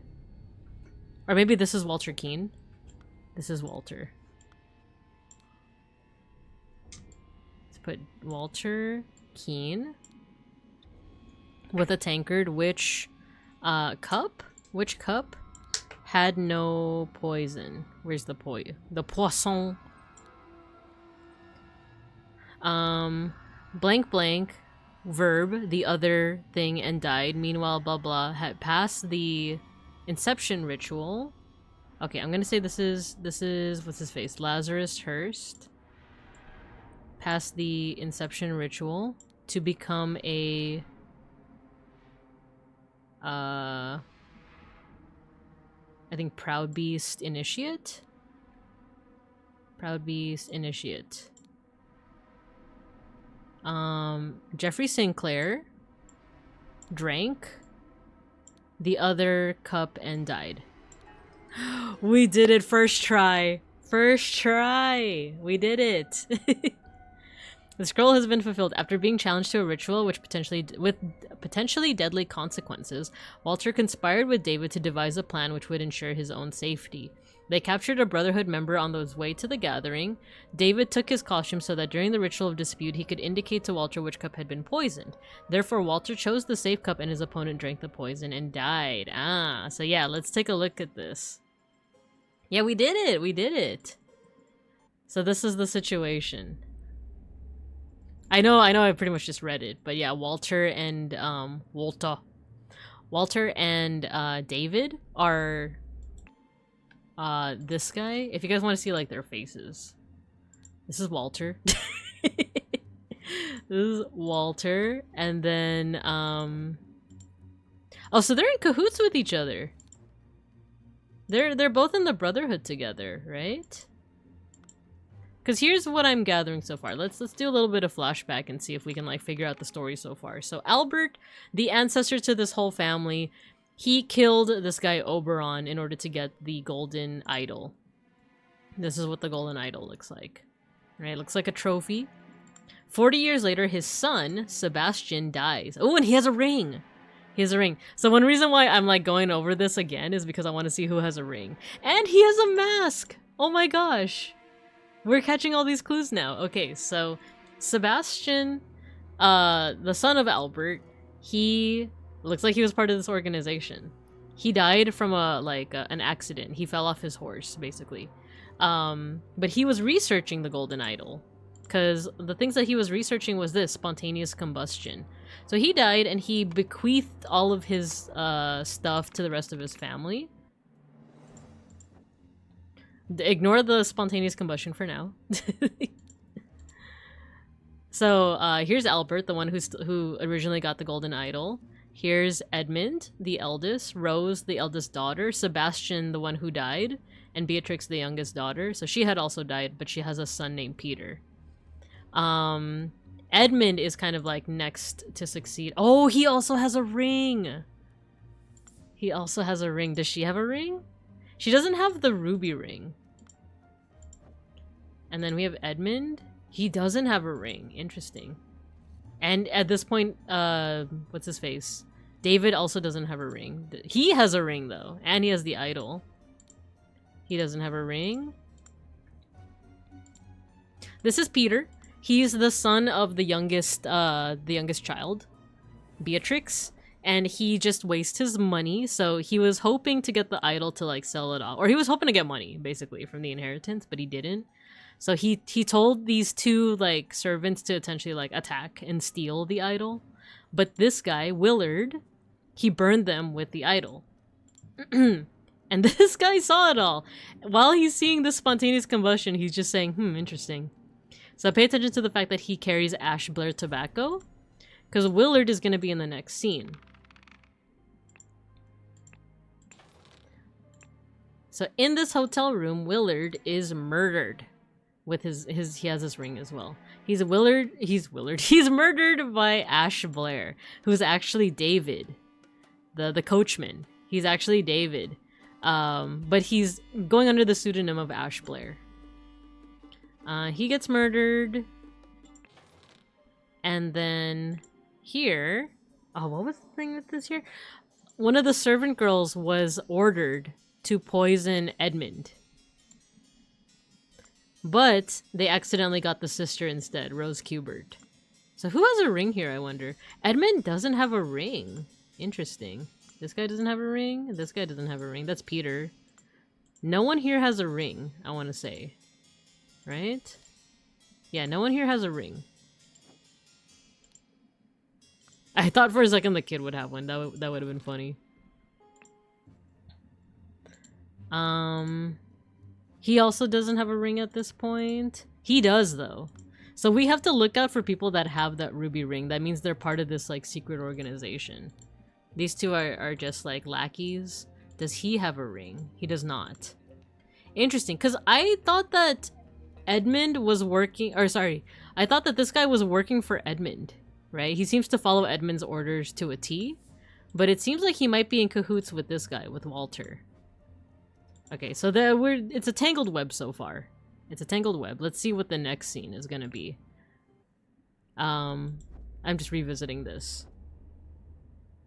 Because it seems like, yeah, Walter and David are kind of in cahoots with each other. Even though, I don't know, it's interesting because I think in the last scene, he was like pummeled over the head. What happened in this one again? Edmund needed a corpse. Walter Keane, along with accomplices, delivered it upon entering... Oh, Hardy Abe suddenly clubbed David. So it wasn't even Walter. Because I thought, like, oh, Walter, like, clubbed that guy over the head. Why would they be in cahoots with each other? Why would they be working together, right? But technically it wasn't him. So they're working together. Interesting, interesting. Okay, let's keep on keeping on. The ascent to the crowning celebration by the lighthouse. Ooh, interesting. Let's turn all of this off. Ooh, okay, so let's see what we see here. We're on an island. We appear to be near a lighthouse. We have a variety of... Ooh, the masks. 5 strange-looking masks. Oh, these are all, like, cult members, because look at their robes, right? They're holding something. They have oars, a set of heavy wooden oars. Rules and history. Oh, Griffin rebirth. The one who claims to be a griffin reborn must perform a miracle. If someone repeats the miracle, it is proven that it was not a miracle but mere magic. Claimant is punished with death. If no one can repeat the miracle, the masks fall. Claimant is crowned as the griffin reborn. Ah, so someone here is being crowned. The history. Chronicles of the Griffin Rebirth. In 1725, the first Dark Hand Lord Harrington demonstrated flying. He jumped off a cliff to his death. In 1756, Proudby's Master Lord Pledsley performed a seance talking to the spirits. Lord Angus McBain repeated the miracle, proving him unworthy. In 1764, Dark Hand Master Lord Jones demonstrated the creation of a homunculus. Lord Angus McBain produced a homunculus as well. Okay, so this Angus McBain guy is like, I'm on to you. I'm on to you guys. In 1771, Proud Beast Master Lord White carried out the hypnosis of a servant. Lord Angus McBain hypnotized the same man as well. Dude, Angus McBain, he's just like, you think you did a miracle? Guess again. Guess again, idiot. So Angus McBain is the guy to look out for. Okay. So it looks like someone was crowned. Someone was crowned. Everyone took off their masks. We'll look at them shortly, but what's going on here? What's all this then? Oh. Wound head. This man is not breathing and has a severe wound at the back of his head. He's dead. Ugh. He has a ring. Water Snake Master. Lately I have experienced disturbing dreams and I feel cursed. Are you the source of this with your magic? Desist immediately and know that when pushed, my rage is absolute. Do not toy with the well-being of the Empire's general, for I will not tolerate being attacked. In my many voyages, I have learned the dark arts too. If need be, I will summon 1,000 invisible demons to crush your bones. Proud Beast Master. So he's a water snake master. Dear friend, it is not so simple for me to get you a seat alongside me on the court of directors at the Seven Seas Company. As a doctor, I recommend you to stop obsessing over it. It will only unbalance your humors. Let's discuss alternatives at the next party at Kensington Palace. Interesting. So this is... we're back in the ages when people believe in humors and stuff. You gotta balance your humors, your saliva and your snot, and all of that good stuff. Is there anything I can click on here? No? What about here? Pushed, attack, cursed. So someone is threatening Water Snake Master over here. What is this? Doot doot! It's a little horn, I guess? Water Beast Master? Okay, okay. Oh, did I miss anything in here? Oh, Griffin Rebirth. Okay. Can we go up? We can. The door is locked from the inside, so no one can come in. Oh, so it had to be someone that's already up there. There's a bunch of ores. Well, we'll come back to these guys, but let's see what's happening. Ooh, there's more here. By guarding the lighthouse, you guard the Empire. General Alistair Coach. Lighthouse from... You guard the Empire. Oh, okay, okay. I feel like... Why do I feel like something's gonna jump scare me? The trapdoor that connects the staircase to the top of the lighthouse, not locked. Is there anything I'm missing here? Okay. Ooh, this is pretty pixel art. Wait, what's this? You guys see this little, like, purple here? I think the Christmas ornaments might be blocking it, but there's, like, a little purple, like, pixel over here. Anything I'm missing here? Oh! Oh no, these are just directional buttons. Okay. So this is locked from the inside, so if no one else is up there, maybe that means he offed himself. He sewer slided himself. Mayhaps.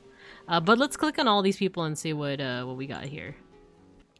That was an actual miracle. Unbelievable. So there is a Griffin reborn. He has a ring. What's this? A seal.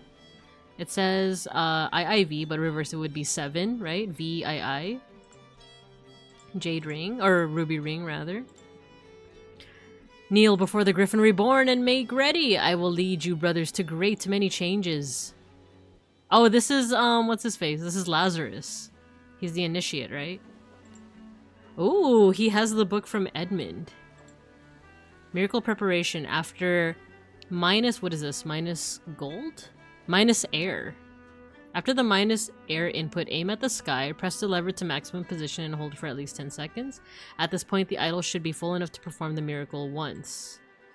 Minus air. Oh, weightlessness. So these two symbols are decrease and air. So together probably means like weightlessness or something like that. What's this one? Miracle hypothesis. The water works better, but the effect is not as convincing. Therefore, increase... What is this? Air. Main challenge is ensuring my balance when holding on to the idol. Practice is paramount. So this looks like it pushes out air. Like it forms air. The other one is decrease air. Meaning like...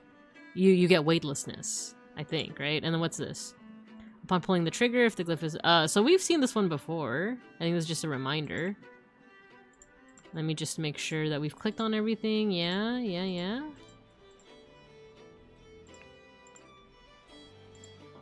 And thus Griffin Reborn revealed himself to his brothers by demonstrating a true miracle. What's up with his face? Ruby ring? I think this is the crown. A silver crown with gems. Oh, I thought this guy was being crowned. I think it's Lazarus. Which is fitting, because in the Bible, isn't Lazarus the person that, like, gets raised from the dead, right? And then there's this person holding something. Here, I brought back your staff, O Griffin Reborn. Oh, it's Walter. Walter. Because he has his, like, little hat thing. That's how we know that it's Walter. I think it kind of looks like Walter, too, from, like, 2 scenes ago. What's this? Ooh, A and M. A golden snuff box filled with opium powder. He's on the drugs. Ruby ring. This clue has been added. Oh, it's the idol. Oh, and it's set to it's set to increase air. That means that he just used the decrease air. He just used the weightlessness spell. This clue has been added to the thinking panel. Okay. Dear Master McBain. McBain. These threats to contact Chief Inspector. Oh, let's click on this. May these threats to contact the Chief Inspector about my past offended me greatly. Being an honest soul, I have no choice but to comply with your base demands. I may have invited Lazarus into our brotherhood, but he has not shared all his secrets with me. Luckily, I had an opportunity to see him practicing his miracle. He has a magical artifact hidden in his cane. When performing the miracle, he input the following glyphs. Then he presses a small lever on the handle on the cane and it grants him powers to demonstrate the miracle. I have no doubt that the staff will work just as well in your hands as his. Dark Hand Steward. Okay. So there's one thing that I forgot to mention since last time. When we ended stream last time, we had just finished... There was something that I found suspicious. So in this scene, Walter Keane... Look, I think it is Walter. It even looks like the one that we just saw. Edmund. Edmund is hiding in the chest here. And once this scene finishes, it says something like he died, essentially. Let me see if it's here. Upon entering the cabin, the robbers ambushed him. Is it this one?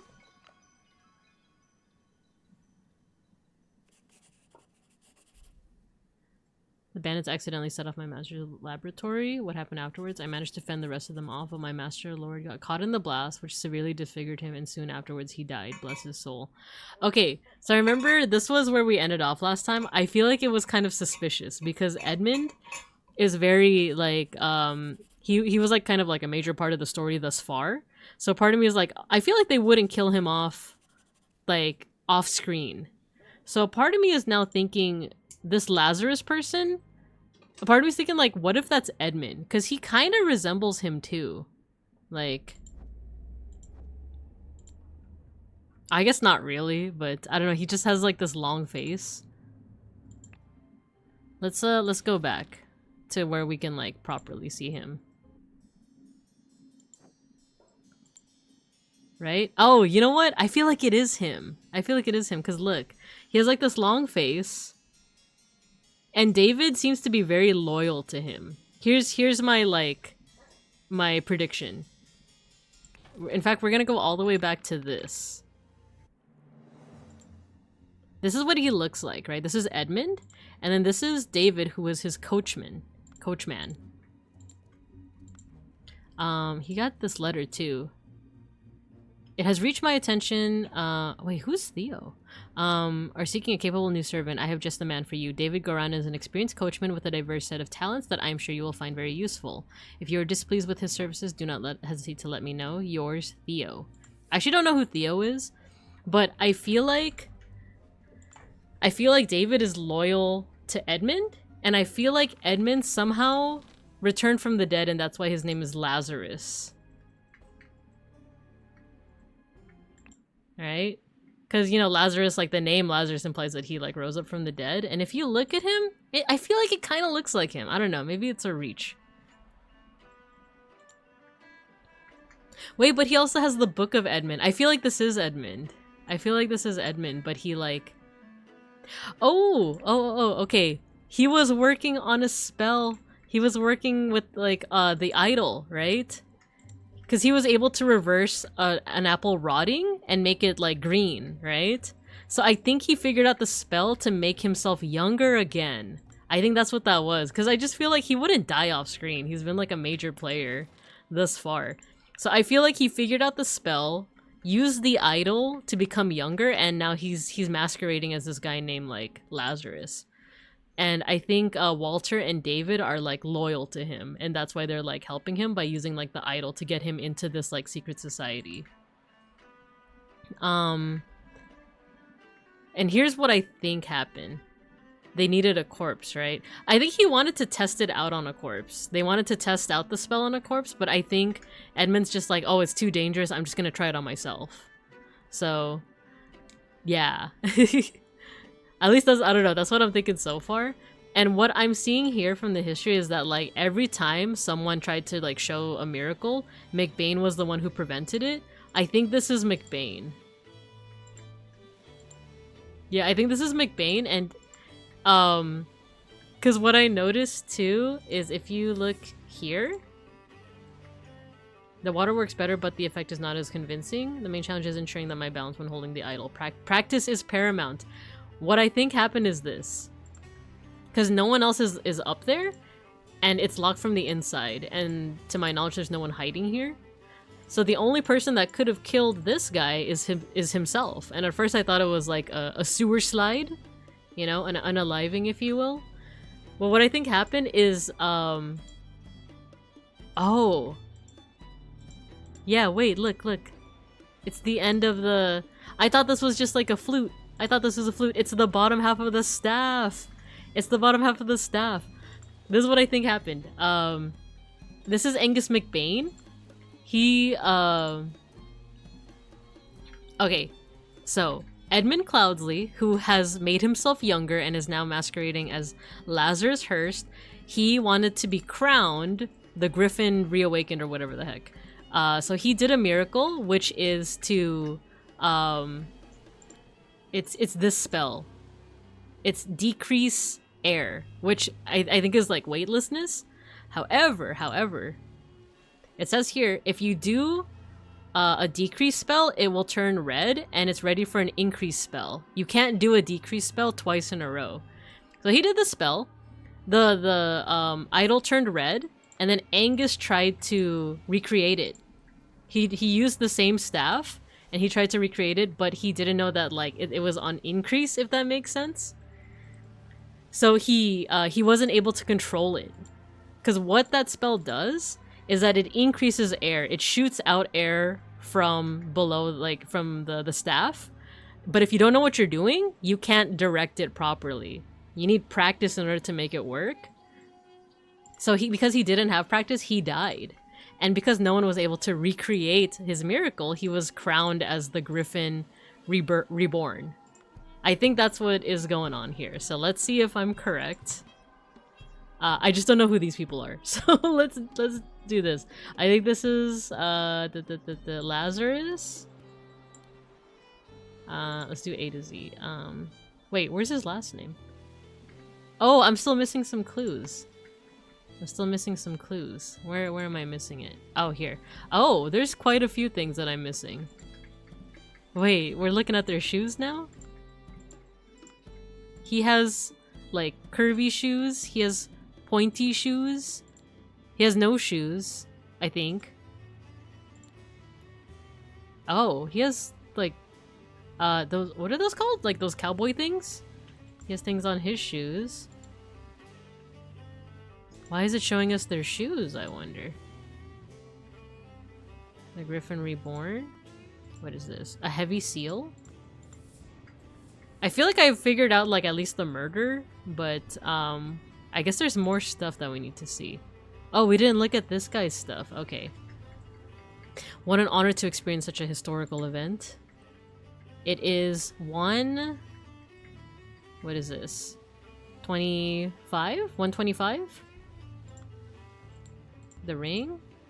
Dear Water Snake Brother Maker, as the director of the Seven Seas Trading Company, I do not assess work applications. Please go through my official channel so my staff can evaluate your credentials as an attorney. Darkhand Master JT.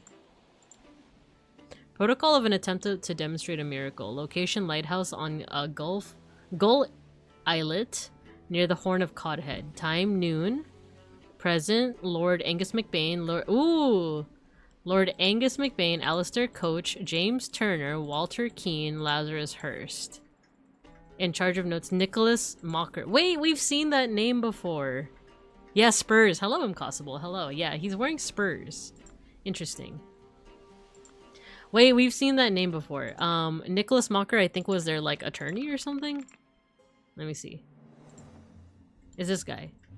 He looks like that. He has, like, the little, like, curls and stuff. And he has the red ring. I think we saw that earlier. So... oh, it's this guy. This guy is, wait, this is Lazarus Hearst. This one, I think this one is Angus McBain, the guy who died. Angus McBain. This one is Nicholas Mocker. Or Maker? Mocker? This one is Walter. It even looks like Walter. Walter Keane. So now we're just figuring out, what is it, James Turner and Alistair Coach?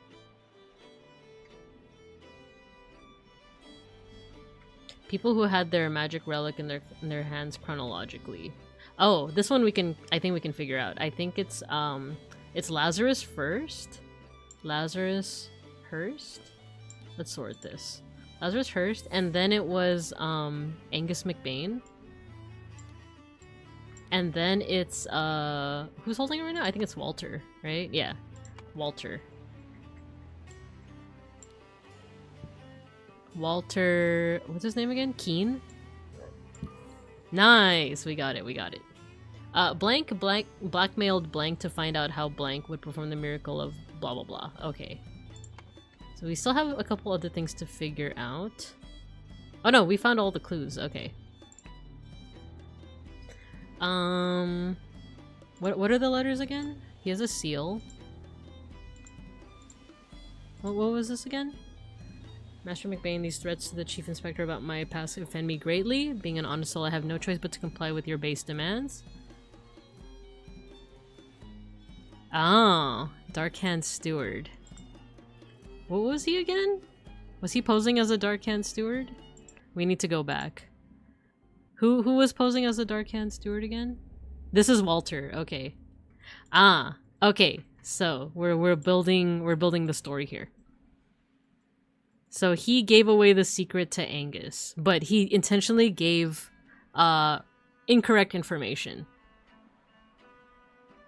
Patware, hello. I gotta catch up on VOD so bad, but gamer check-in, are you enjoying Word Hero? I am.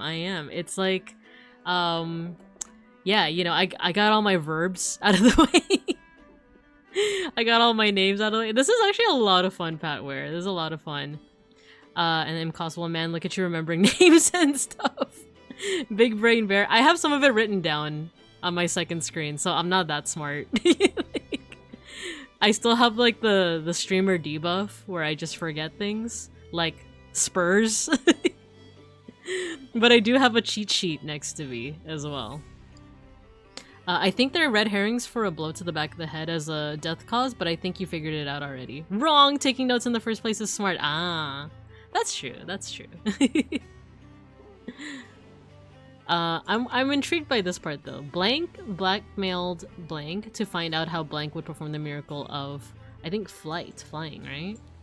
How Lazarus Hurst. I think, is this Angus? Angus McBain blackmailed Walter? Because I think that's what that letter was about, right? Yeah, because look at the letter. He says this. That these threats to contact the Chief Inspector about my past.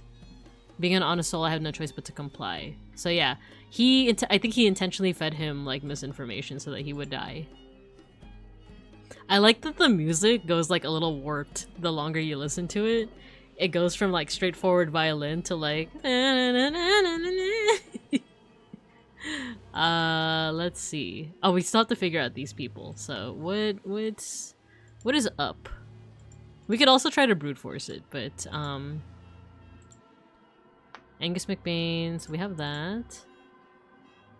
As a director, Darkhand Master JT. Who is JT? James Turner, right? I feel like we also heard the name James Turner, did we? We already have another ad break? That went by so fast. We already have, okay. James Turner, I feel like we heard that name. Did we hear that name before? As a director, I do not assess work applications. Please go through the official channels. He also had a letter on him. Water Snake Master. Oh, this is to Angus. Proud Beast Master. Who is that again? Who is the Proud Beast Master? Let's look back. Who is the Proud Beast Master again? Proud Beast Master. Oh, it's this guy. He was the one holding the sword. Alright, we have another ad break coming up. So let me go back here. I feel like we'll finish up this one and then we'll try for one more mystery. And we'll probably call it from there. So let me put you guys over in the cup corner this time. And this time I'll put some music on. Some more Katamari Damashi. I hope you guys are enjoying the mystery solving so far. This is a lot of fun. My brain cells are going crazy. Alright, I'll see you guys in a couple minutes.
We are back. We have returned. I have to calibrate again. There we go. Every time I play Food Guesser and fail to name a Filipino dish, I feel like I let my teacher down. No! You can never let me down. No. It's understandable. For one, just like with many other cultures around the globe, the Philippines just has so many cultures within it. even there's like foods that even I would be unfamiliar with. Like, because, you know, my parents are from like, you know, the capital. Oh no, my dad's from the capital, my mom's from like the south region of the Philippines. I don't know much that is like in between, you know. I don't know too many foods that are like outside of those cultures, so so you're totally forgiven for that. No worries.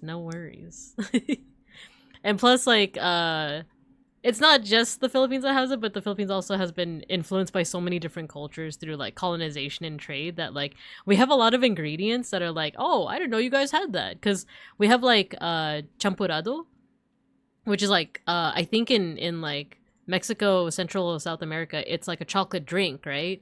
In the Philippines, it's chocolate rice. So, but it's one of those things where it's like, oh, the Philippines has chocolate? And it's like, nope, we don't. Like, or not natively, at least. That was due to the trade. That was due to the Manila galleon trade. So, like, if you get like a dish that's like, oh, it's chocolate rice, it's like, oh, probably Central South America, Mesoamerica, Mexico, right? And it's like, nope.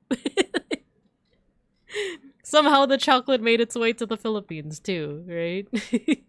I was just talking with Alpaca on my Discord about how we have our own version of tamales, but I'm actually not 100% familiar with that food. Yeah, chocolate rice. Yeah, it's champurrado.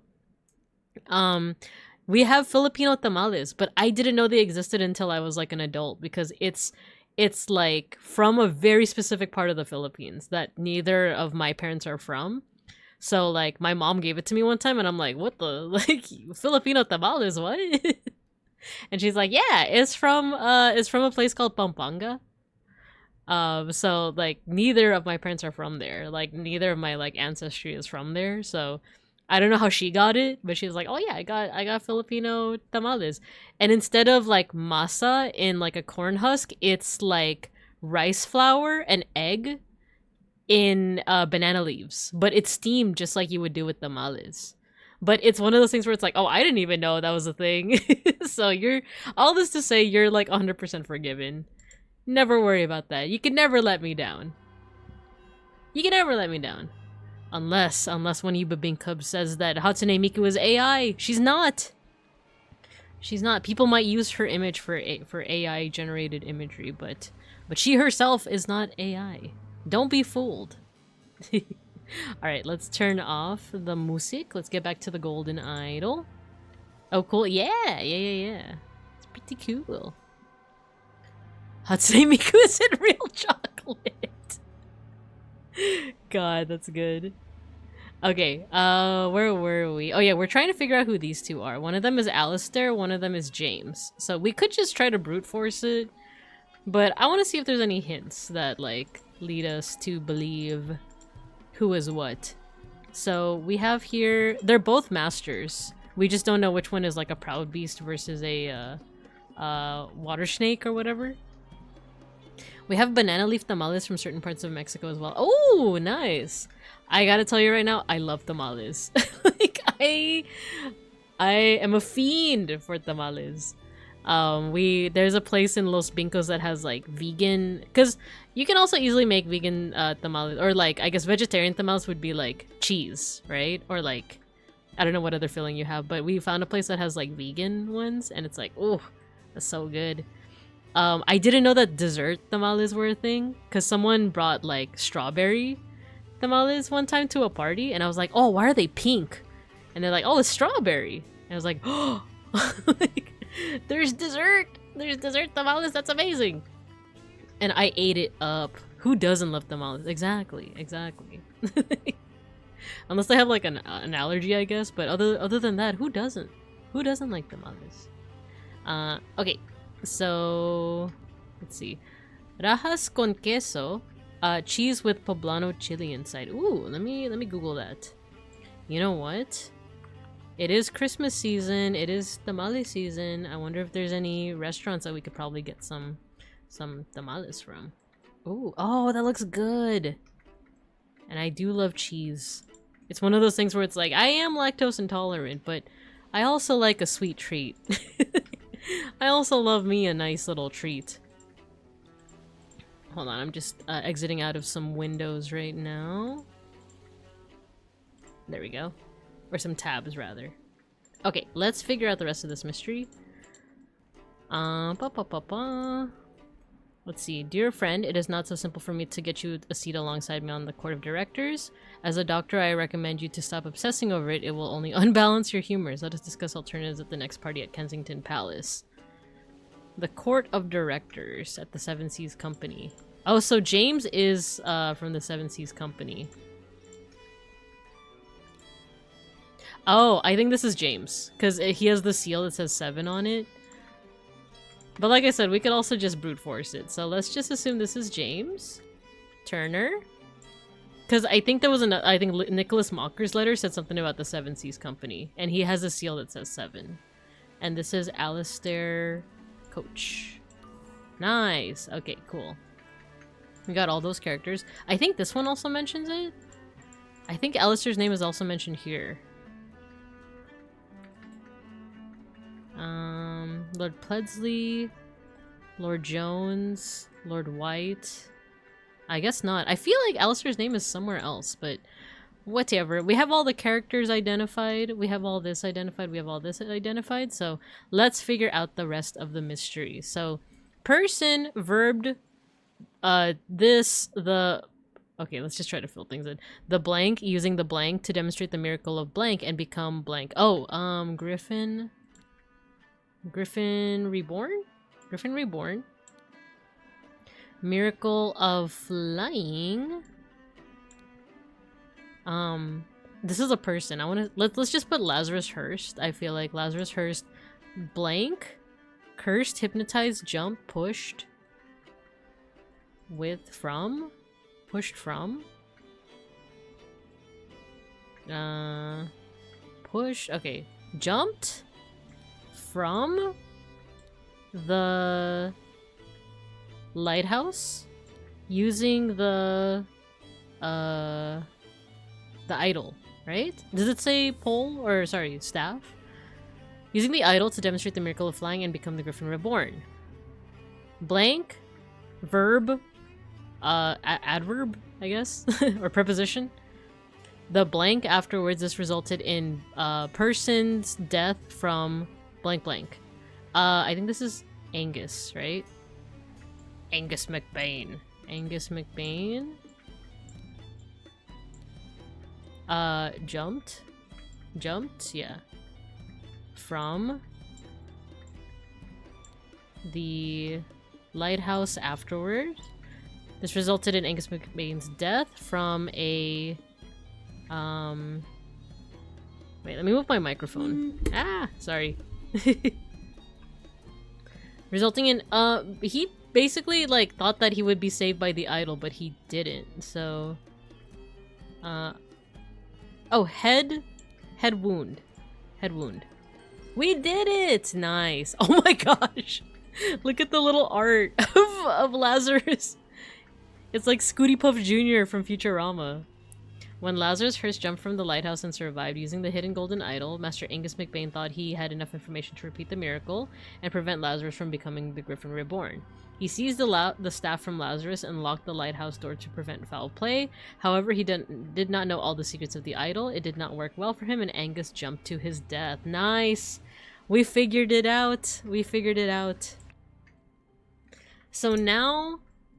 Like I said, my assumption is that this is actually Edmund, who, like, made himself younger. He is now a part of the secret cult. And, now we're continuing the story. I think this is gonna be the last one, for today. And then we'll... It looks like there's one more chapter. Or I assume one more chapter. I hope one more chapter. The Uninterrupted Weekend at the Doctor's Salon. Ooh, interesting.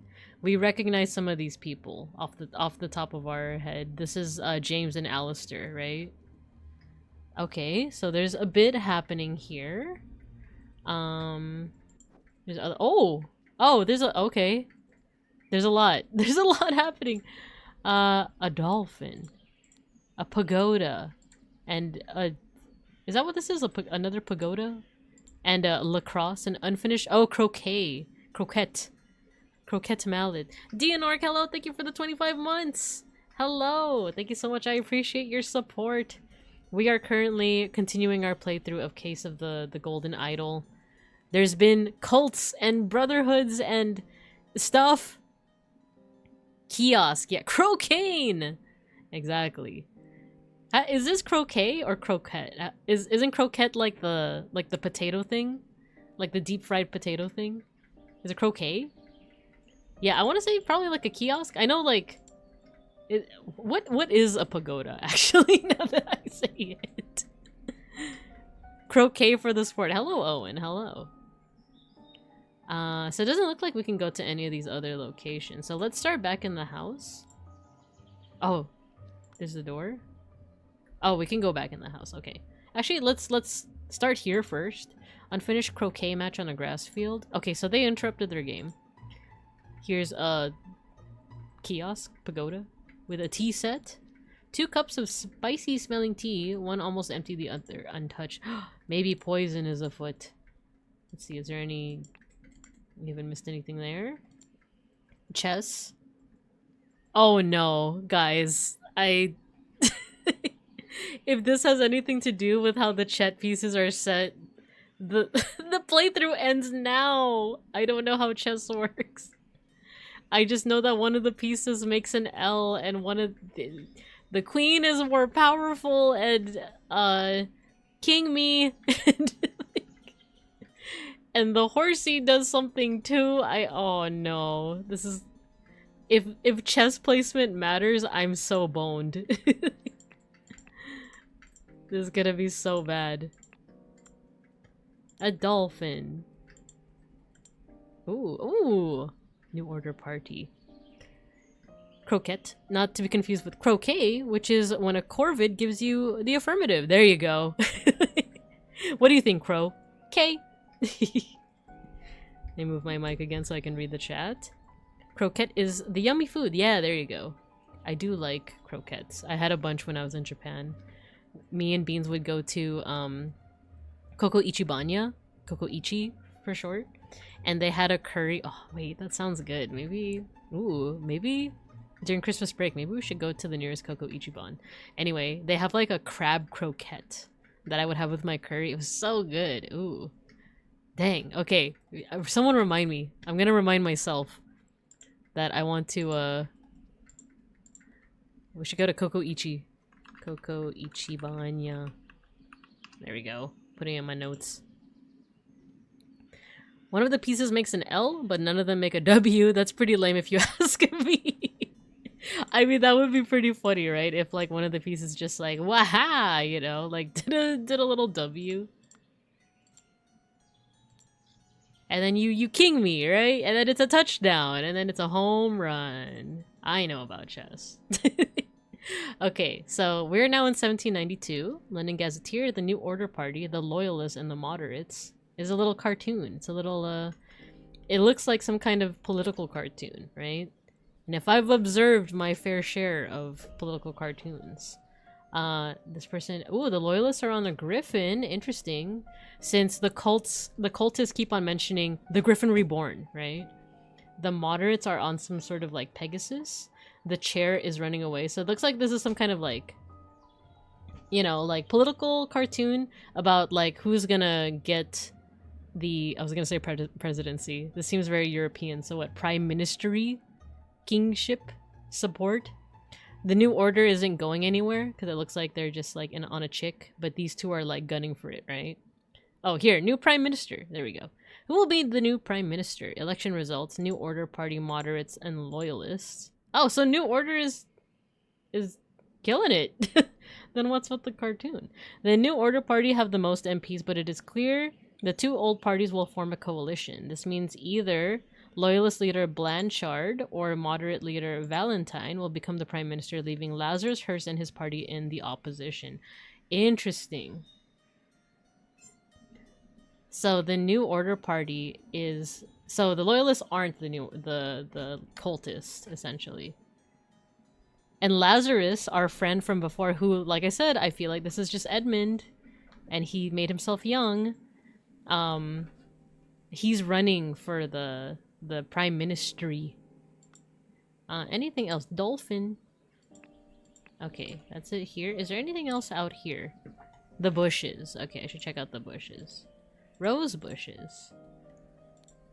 Chrysanthemum bushes. I don't know much about flowers, so I didn't know that chrysanthemums grew in bushes. Okay, let's go back in the building. Oh, looks like we can go back. Oh no, never mind.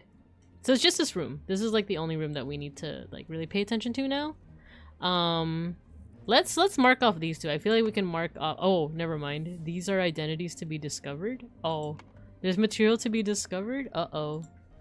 Psychoactive plants. Ooh, spotty onions. Drugged symptoms. An illusion of unity with the universe. Increased appetite and hiccups. Looks like bowls. Black poppy. Sleepiness. Whites of the eyes get pink tint. Lemurian lichen. Hyperconcentration on one thing. Loss of perception of time. Rapid blinking. Red berry. Surge of energy. Vocalization of all your thoughts. Twitching. Aggression. Twitch. The seals of the 12 Lemurian clans. Interesting. Interesting. There's so much here. There's so much. Okay, so... Oh, we've seen this. This is a Qatar, isn't it? These are, for one, Junomon from Digimon has these as her main weapon, but they're like a kind of Middle Eastern blade. You also see them in the menu, like here. And then I think... I think the sister, what's her face? Rose had them? Yeah, she does. Rose has a Qatar blade. Interesting. Yeah, let's go back. Tea house, croquet field, chess house. Tea house, chess house, croquet field, flower beds, fountain, flower beds, salon, library. Oh, there's a library. Okay. A library. Oh lord, I did not expect something like this in our household. Slightly grassy garden shear. So he's the gardener. This looks like the waiter. Oh! Bro is zooted! This is such a mess. However, we will clean the blood out of the rug. That is one of the symptoms on this thing, right? Leopold, your plan to frame Patu is sublime, but your missing button is more than enough proof that you did it, Constable. Please escort the man out. The red ruby ring. A scalpel.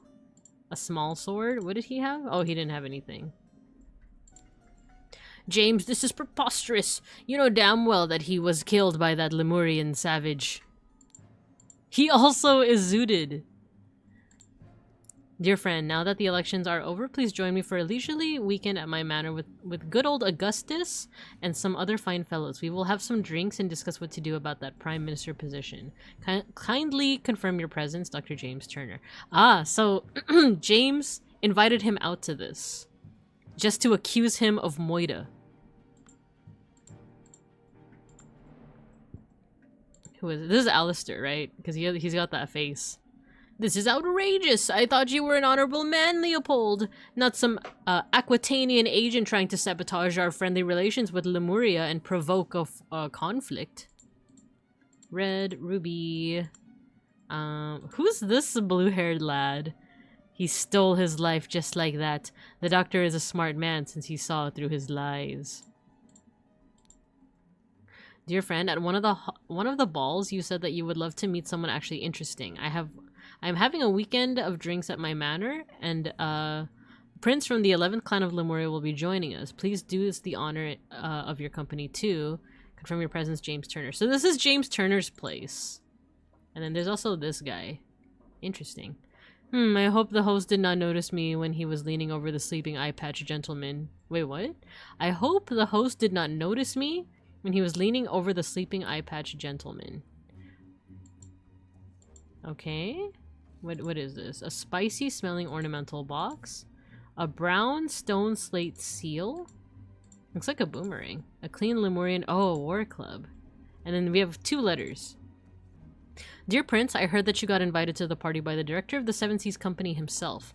I know you hate associating with these invaders and thieves, but this might be just the opportunity that we seek to reclaim our honor.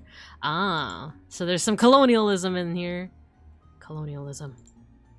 Dear Prince, as you know, I am a great aficionado of Lemurian culture. Ah, so he's Lemurian.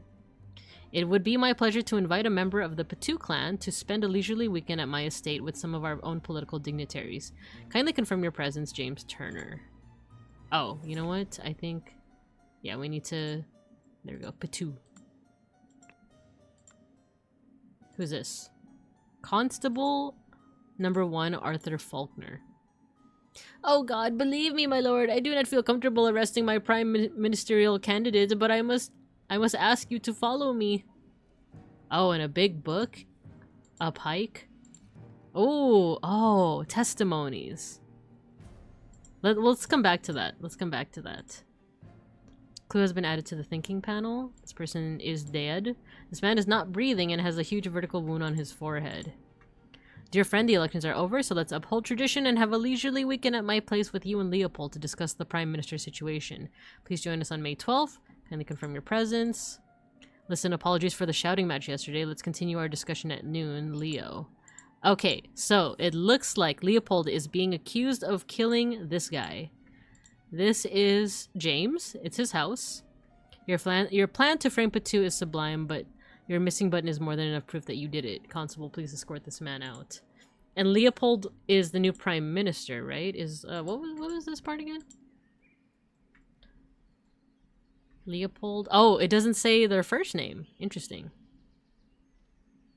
Either loyalist leader Blanchard or moderate leader Valentine will become the prime minister. So he's either Leopold Blanchard or Leopold Valentine. He's either a moderate or a loyalist. So we might have to look into their politics. But let's name who we have. Ooh, okay. Oh my god, look at these. Yo, what's... Ooh, Yesuo, hello. Thank you for the raid. Welcome. Hello, how you doing? Thank you for the raid. I'm Babinka Bear, your local Sun Bear art history teacher and educational streamer. And we are currently playing The Case of the Golden Idol. We're trying to solve a mystery just through pictures. I'll show you guys a picture. There we go. We're trying to solve a mystery with a bunch of context clues. But hello, thank you for the raid. How you doing? Yo, Orlando, hey. You're doing karaoke. Oh my gosh, how was the karaoke? What did you sing? What did you enjoy? Doing good? Awesome. Especially since you did karaoke, I know streams in general can be pretty tiring, but I know karaoke can also be tiring, so if you need to raid and run, no worries at all. Same with anyone that followed along with you, but hello, if you want to stay behind and chill, or lurk or what have you as we solve a mystery, feel free to do so. But hello, let's see who we got here. Let's say our hellos. Mademoiselle Riniko, hello, Yesuo raid! Hello, Yesuo! Doing good? Okay, Call, hello, welcome. And then, oh, Orlando, welcome back. Hello. Yeah, we're trying to solve a mystery at the moment. Feel free to let me know of anything that you guys notice. We'll try to solve things together. But hello. We've got a lot of clues so far. So there's been a moidah. Yeah, get your sticker. So we do have a 1-point redeem. It's our scratch and sniff a sticker. If you redeem it, you get a nice little sticker on the screen that are all based off of Filipino treats. You can get yourself a little sticker from that. There's also a lot of other fun redeems to try out if you so please. But otherwise, let's solve this moidah.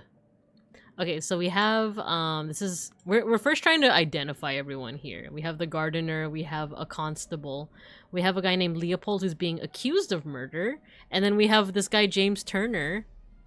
You pet the cats. I just love sulfuric acid.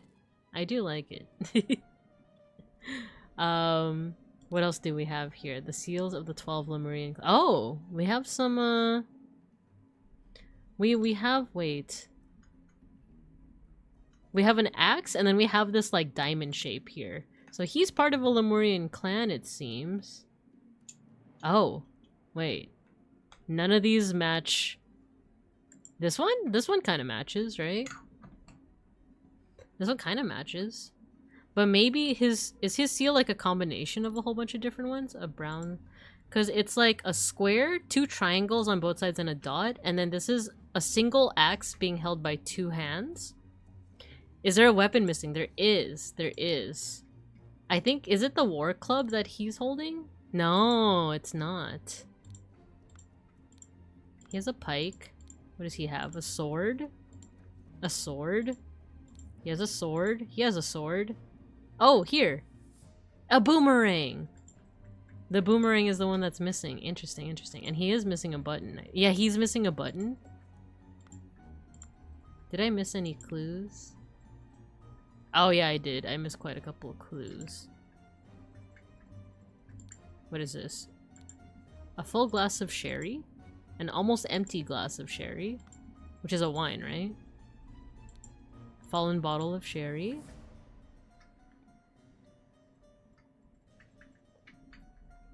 Anything else? Okay, so both of these guys I missed something. Oh, button. Killed. Anything else we're missing? Oh, we're missing like a lot of clues. How is that possible? Oh, no, I know how it's possible. We need everyone's oh, the button. There we go. Everyone's testimony. Clean small sword. Okay, so we need to look at all of these testimonies. Child Link did it! Yeah, he did. What the... Ha! Oh yeah, we wanted to name everyone, right? So... oh, we don't have everyone's names. Because that's Alistair, that's... this is James, and then this is Leopold. But I don't think we know the rest of their names, so... Oh, and then we know this guy's name. This is Arthur Faulkner. Actually, we can probably name him right now. This is Arthur Faulkner. He's the constable. And then let's read everyone's testimonies. Let's start with Leopold. Claims that he had a glass of sherry with James in the library and became drowsy. As he was falling asleep, he saw the Lemurian observing him through the glass door. He woke up, found the butler on the floor asleep, woke up the butler, entered the salon, and found the body. Upon inspecting the weapon, deduced that the Lemurian was the murderer, instructed the butler to raise the alarm. Is there anything that I should click here? No. That's Leopold's testimony. Gideon's testimony claims that he played croquet with Ergen in the morning. They got bored and went to drink tea in the tea house. Ergen drew his attention to the interesting design of the chess house. He saw Lord Alistair coach lecture the butler. Saw Master Turner come. Oh, you know what? We might have to click on some names. Master Turner come to the chess house and send the butler away just as Ergen was remarking on the beauty of the chess house. Saw Lord Alistair leave the chess house and return shortly afterwards. Interesting. Okay. Anything to click here? Coach. Ergen? Slightly difficult to understand what he says potentially because he has challenges with our language. Claims that everything young Master Bell says is absolutely correct. Is Ergen... Probably Ergen is the Lemurian, right? Alistair the Invoker? This truly is Yu-Gi-Oh! For real, for real. It's true. I think your theory is starting to hold some water, right? James claims that he drank a glass of sour sherry with Blanchard in the morning in the library in the morning. Then he went to the chess house where he found Lord Alistair and the butler. He ordered the butler to clean up the library and get rid of the bad sherry. Spent the rest of the time playing chess with Alistair until the alarm was raised. NB, as the master of the house, he led the interrogation of the suspect. Oh, okay. Wait, who is this again? James. So James was chilling with Blanchard. So, Leopold Blanchard is his name. This is Leopold. Leopold Blanchard. And then we also have Alistair. Wait, James Turner. Let me sort this. And then we have Alistair Coach. Oh, I don't have Alistair's first name yet. The rest we don't know their... Oh no, Ergen? I think Ergen... Maybe Ergen Pitu? Because Pitu is like his clan. And then let's see everything else. So Alistair claims that in the morning, he practiced chess at the chess house and educated the butler on his lack of military training. Sometime in the afternoon, Dr. Turner arrived and sent the butler away. They played together and he was very close to winning when the alarm was raised. I think we can also name Alistair. Alistair. Alistair, Podrick, and Billiam. Billiam. What a name.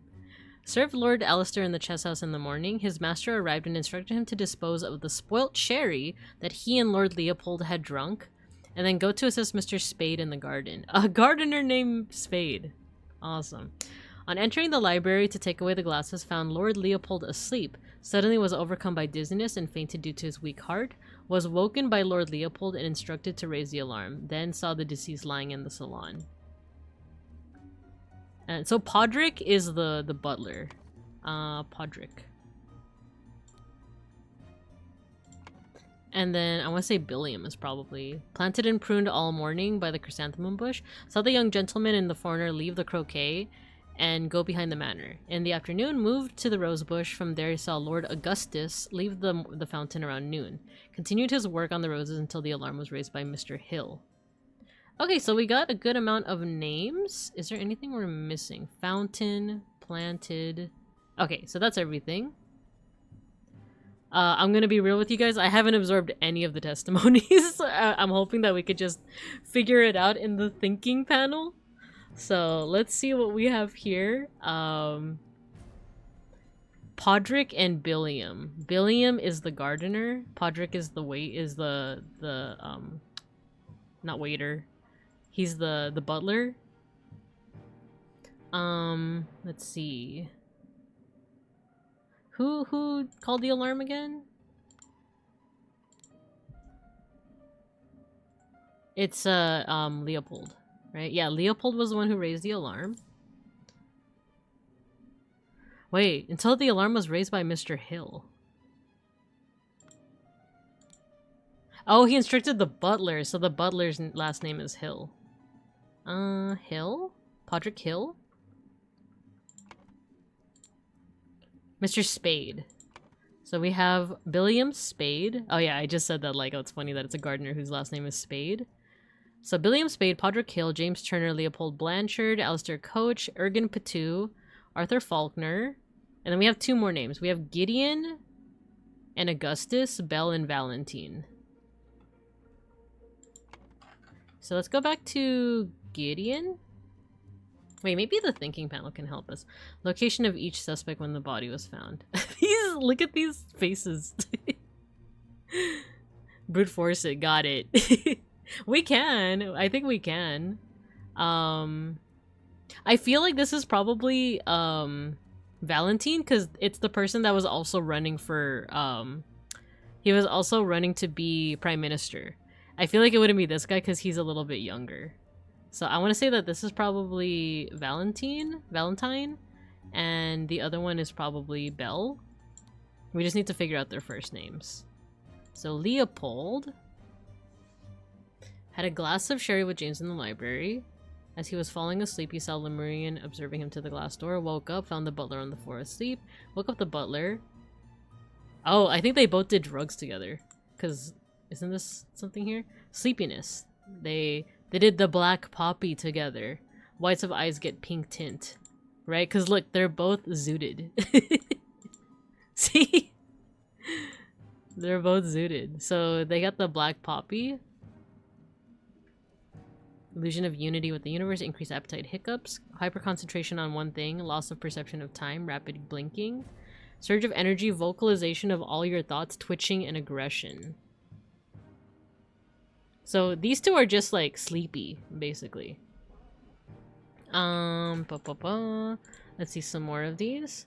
Gideon. Played croquet with Ergen in the morning. They got bored and went to drink tea in the tea house. Ergen drew his attention to the interesting design of the chest house. Saw Lord Alistair Coach lecture the butler. Saw Master Turner come to the chess house and send the butler away. Just as Ergen was remarking on the beauty of the chess house, saw Lord Alistair leave the chess house and return shortly afterwards. Ergen claims that everything Master Bell says is correct. Which one is Bell? Oh, probably this one then, right?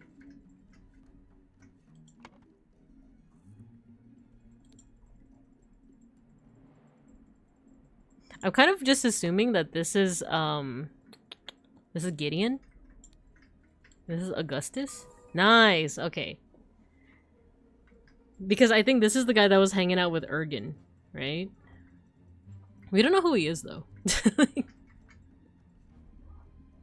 Oh no, auto mod. Allow.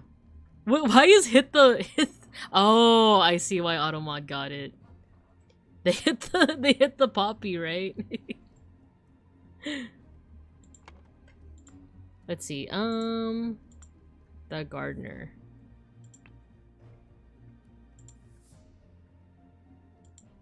So Gideon, I feel like blue-haired kid was hanging out with, because they're close together. I think that's why I was like, that's why I'm like, I think these two were hanging out. These two were also hanging out. These two were kind of just going about their business. And then what was Alistair doing? He practiced chess and educated the butler on his lack of military training. Sometime in the afternoon, Dr. Turner arrived and set the butler away. They played together and he was very close to winning when the alarm was raised.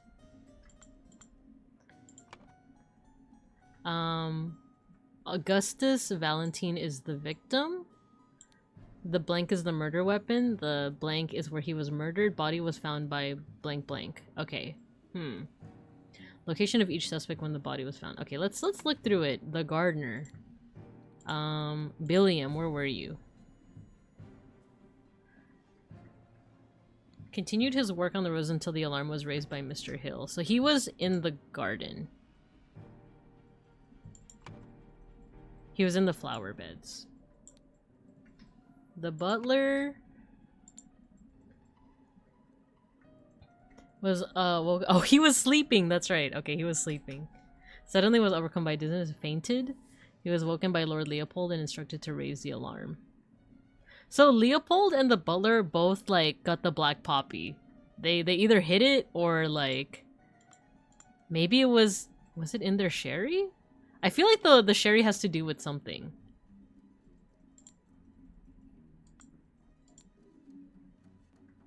Drugged symptoms. Oh, I kind of assumed these two were just like, you know, they were just smoking it. They were just, you know, they were willingly like taking the drug, but what if they were drugged? I wonder. The blank is the murder weapon. The boomerang, I want to say, right? The boomerang is the murder weapon. The salon is where he was murdered, and the body was found by... was it... I think Leopold, right? I have to keep on referring to this. So Leopold entered the salon and found the body, yeah. It was found by Leopold Blanchard. Nice, okay. I should also read this because the last time it gave us a pretty vital clue, so let's do it again. So early in the morning, person, verbed person in the thing, in the location, and verbed a noun. Meanwhile, the thing, person, verb, person, oh my god, and person, a Lemurian prince. Oh, you know what? This is probably Ergen. Ergen? Oh, here, Ergen? Pitu? Wait. No. This is a verb, okay. Provoked, planted, framed, drugged. Lemurian. Oh, seal club. Oh, interesting, okay. From the gray. From the location. I think gray is location. Blue is verb, and then yellow is noun, brown is person. So person, verbed person in a location, and verbed a noun. Meanwhile, in the location, person, verbed person, and verbed a Lemurian noun from the location. In the location at around noon, person, verb person, and verbed the noun on him to verb person. I think this last part is probably frame. To frame Ergen Pitu. In the salon. I think this one is like in the salon, Leopold found the person murdered. and tried to frame Ergen. So in the salon, where is it?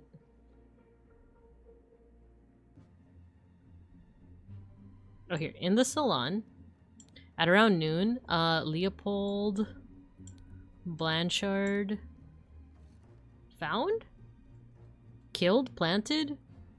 Oh, planted. And planted the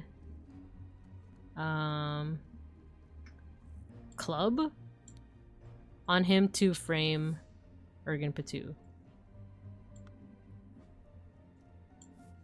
And planted the boomerang on him?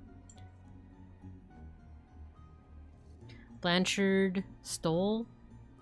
Wait, stole. Wait, provoked, planted, killed. Oh, this is getting confusing. Okay, let's start with this. Location of each suspect when the body was found. Gideon started Alistair leave the chest house and return shortly afterward. Saw Master Chester come to the chest house, send the butler away. Just as Ergen was remarking on the beauty, saw Alistair leave the chest house. So I think chest house is probably the last place that he was. The chest house. The young man. The face. Oh, the loyalist, the butler, the general, the prince. Interesting. I think the prince was also in the chest house. Chest house.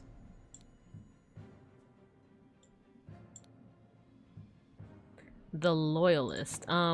We have to look again which one is the loyalist. Oh wait, there's also a clue here. Oh, never mind. The loyalist is Blanchard. The person who got murdered. Wait, right? And then the moderate. Oh no, the moderate is the one who got murdered. The loyalist is the person who's being accused. Man, there's just so much happening in this one. Okay. So the loyalist. Oh, he has the eye patch. What am I doing? Where is the loyalist? He was knocked out, right? Entered the salon. Oh no, he woke up on the salon. Had a glass of sherry in the library and became drowsy. Oh, the sherry was drugged. Wait, then how did the butler get drugged? Did he take a sippy? Did the butler take a sippy of the sherry and he got drugged too? Okay. The loyalist was in the library. I think the butler was also in the library. So that leaves the doctor and the general. The doctor is Leopold, right? Yeah. So where was the doctor during this whole ordeal?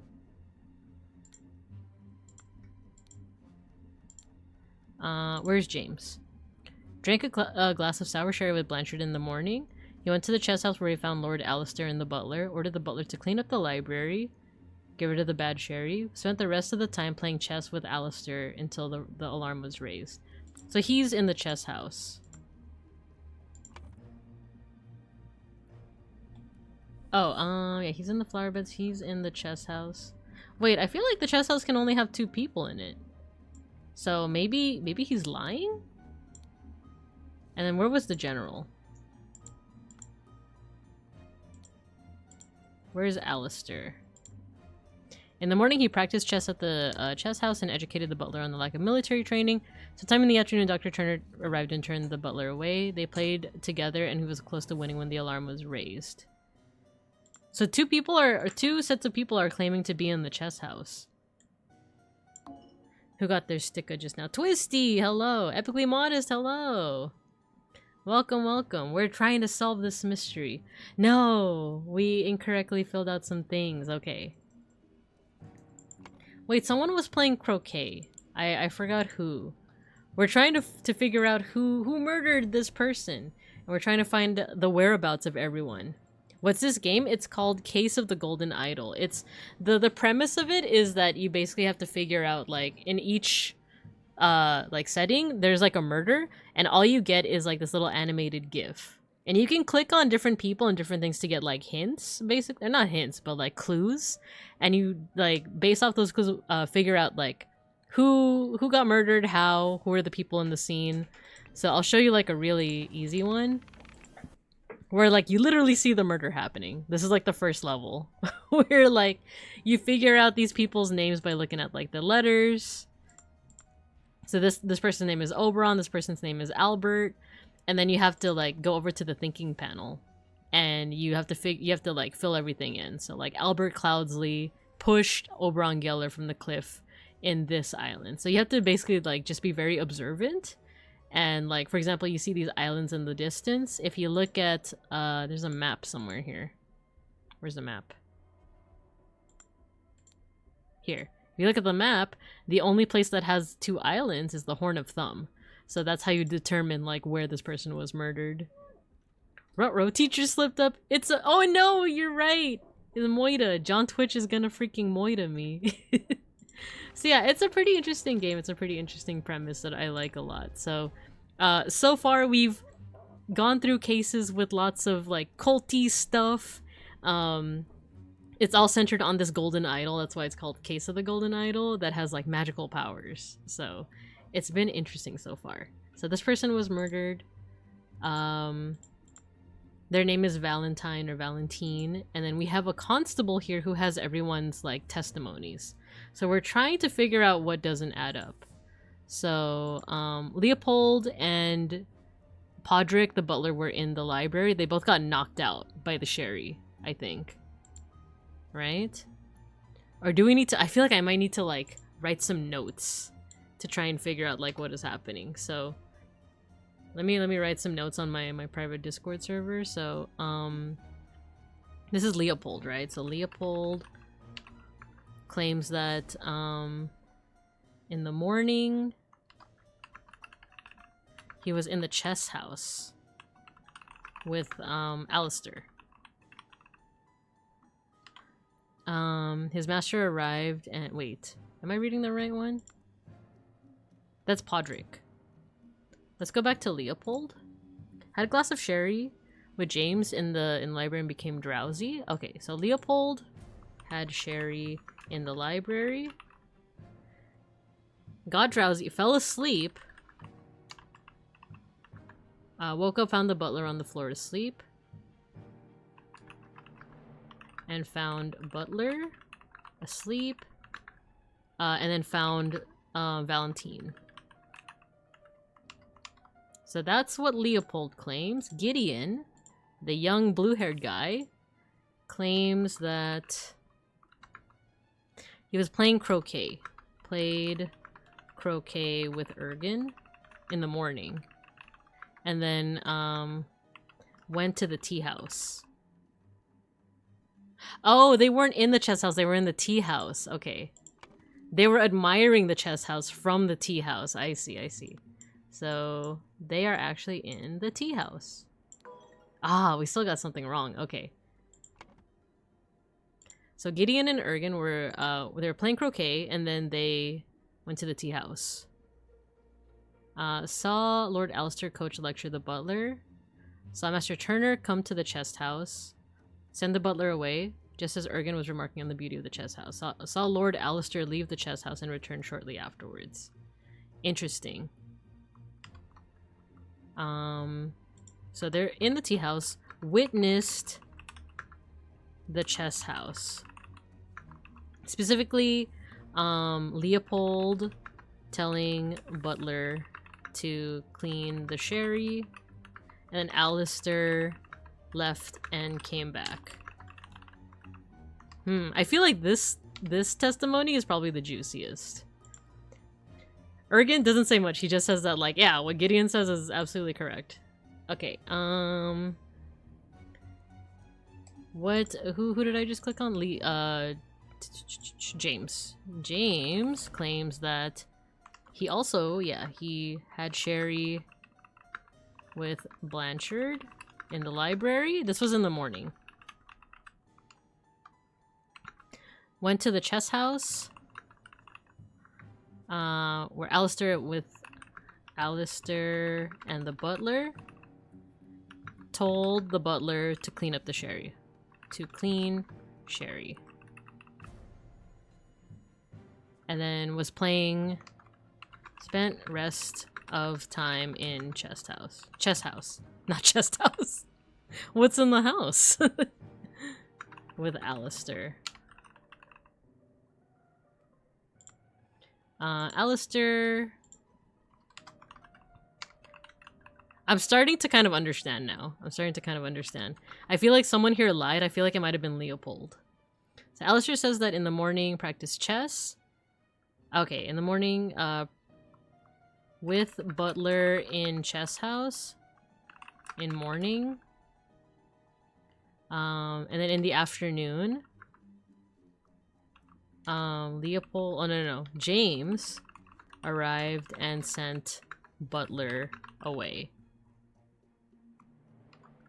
And then continued playing chess with Leopold. No, James. So neither Alistair nor James are mentioning the fact that Alistair left and came back. Gideon is the only one that mentions that. What does Podrick say? Podrick, the butler, says he also says that he was in the chess house in the morning. And then told by James to clean the sherry. And then assist what's his face? Billiam in the garden. On entering the library to take away the glasses, found Lord Leopold asleep, suddenly overcome by dizziness and fainted. Was woken by... Oh, okay. Went to library... Fainted, and then woken, and then he's the one that raised the alarm. So he was drugged. I'm gonna put that in parentheses. Drugged. I understand it now. I understand. Okay, so that's Podrick, and then Leopold was also drugged. And for those who just came in and wondering why I'm saying that they got drugged, look, they're zooted. Look at their eyes. Look at his eyes. He's too chill. And there's a drug here, the black poppy, that causes sleepiness. You can tell because the eyes get pink. And then one last testimony is Billiam. So Billiam... he was in the flower beds all day. In the afternoon, moved to the rosebush, saw their Lord Augustus leave the fountain around noon. Wait, which one's Lord Augustus again? Which one's Augustus? Oh, Mr. Valentine, okay. Flower beds all day. Saw Valentine leave the fountain. And then worked all day until... alarm was raised. Okay, so I typed out all my notes and this is what I gathered. I think that actually helped a lot. So, Leopold... Here's what I got so far. So, Leopold and James, they were drinking back here together. The sherry. And he somehow figured out that it was spoiled. I think it was drugged. I feel like he might have even drugged Leopold. He fell asleep. Meanwhile, outside... wait, who was playing croquet again? Gideon and, oh, we already have an ad break? You gotta be kidding me. You know what? Let's snooze it. I feel like I'm on a roll here. Let's snooze the ad break. Okay. Gideon and Ergen were playing croquet, and then they eventually went over here to the tea house. Oh, 2 cups of spicy smelling tea. Yeah, because, like, Ergen has spices with him. And then from here, they were admiring the chess house. They're admiring, like, the architecture of it. The people who were in the chess house were Alistair and the butler. In comes Leopold. No, James. I keep mistaking his name. Why do I keep mistaking his name? So James comes in and is like, hey, butler, go clean up the sherry. It's all spoiled. And you know what? They said Valentine didn't leave this place until the afternoon. And then from here, the gardener saw him leave. From here in the afternoon, they went in. So we're looking for someone that was missing in the afternoon. I feel like it's Alistair, right? because neither Alistair nor James mentioned the fact that he left and came back, but Gideon does. So let me read through this again. So yeah, in the morning, Ergen and Gideon are playing croquet here. They go over to the tea house. They look over and they admire the architecture, but they also witness Leopold come out. No, James come out. Tell the butler to clean up the sherry. Alistair is also there. And then later on, Alistair leaves and comes back. What else? Podrick then goes over to the house. He finds Leopold drugged, sleeping, and then he also gets drugged. I think he had a little sippy sip of the wine. So they both knock out. They wake up, and by the time they wake up, Valentine is already dead. I want to say that it's Alistair. So let's see. Location of each suspect when the body was found. He was in the flower beds. The doctor, which is James, he was in the chess house. The general was not in the chess house. He was in the salon. The butler was in the library, knocked out. The loyalist was in the library, knocked out. The prince and the young man were both in the tea house. So the general was in the salon. What? Dang it. How did I get it wrong? Oh, when the body was found. Location of each suspect when the body was found. He was in the chess house.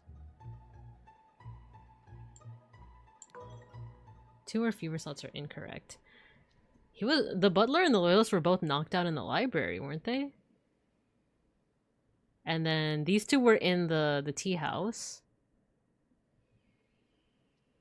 When the body was found. Location of each suspect when the body was found. They were both... This guy, like, left and came back, right? Early in the morning.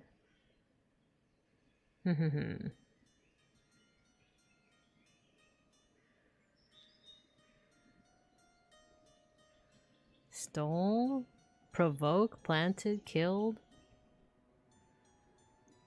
Butler, chess house, library. You know what? I think I need to think about this while we run that ad break. So let's go ahead and run it right now. I'll put you guys over in the cup corner. I'm gonna figure it out during this ad break. we'll be back. All right.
Welcome back, welcome back. Yeah, you heard the clicking. I forgot to mute my mic.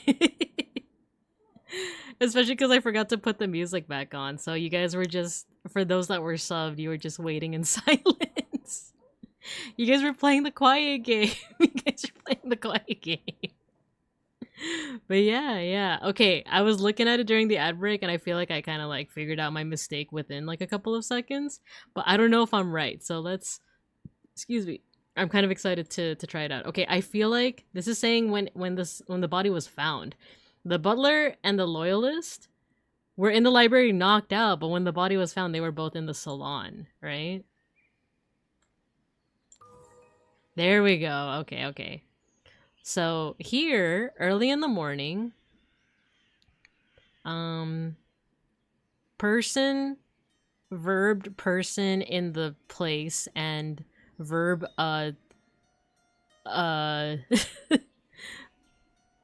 what's it called? A noun. Early in the morning. Stole, provoked, planted, killed, framed, drugged? Is it drugged? Is it, I think James drugged Leopold. James Turner drugged Leopold. Blanchard. In the library? In the library. And verbed a killed? I think it's too early for him to have killed Augustus. Planted. Stole? Stole. The boomerang. Oh! Amrli, hello. We're close to figuring out a murder. I can just taste it. James and stole a boomerang.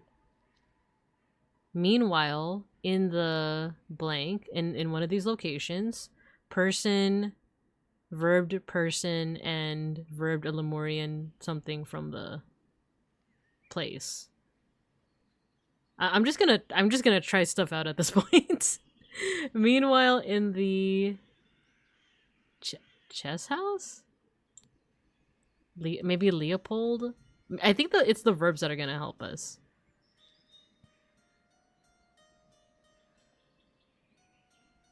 Wait, this is the setup. This is the framing. So maybe this is the actual murder. Meanwhile, in the salon, maybe let's put Alistair because he's the one that I think murdered him. Killed Augustus and planted a Lemurian boomerang from the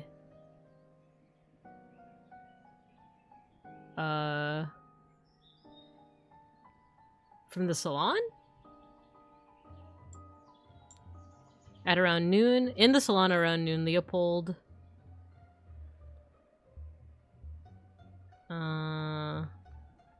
framed. Huh. This is hard. Like, this is hard. In the salon at around... I felt so smart with the first two cases, and now I'm like, oh, I feel dumb. And stole... Wait. In the salon at around noon, Leopold...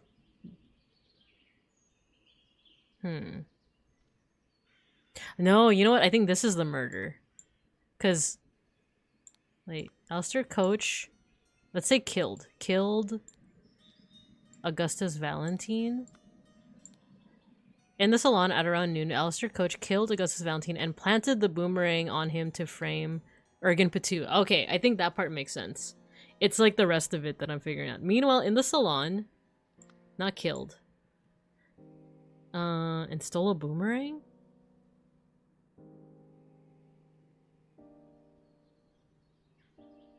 Meanwhile, in the salon, blank, verbed. Maybe provoked? No. Stole, killed, framed, drugged? Drugged?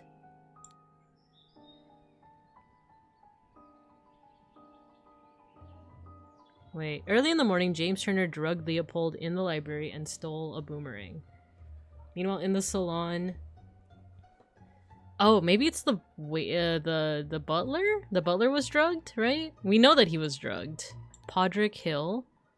So someone had to have drugged him.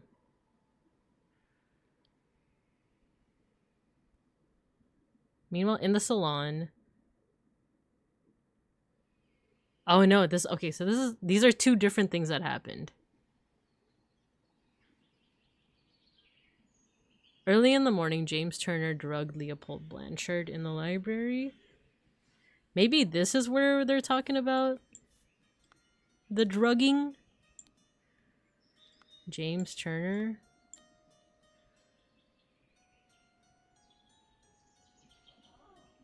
Am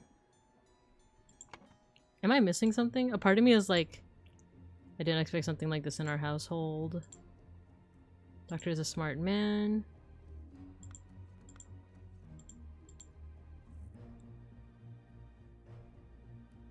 I feel like it's these two. I feel like these two are trying to frame this guy. So that he will get, so that, what's his face? Lazarus will get power, right? Because they're all part of the same cult, right? Early in the morning.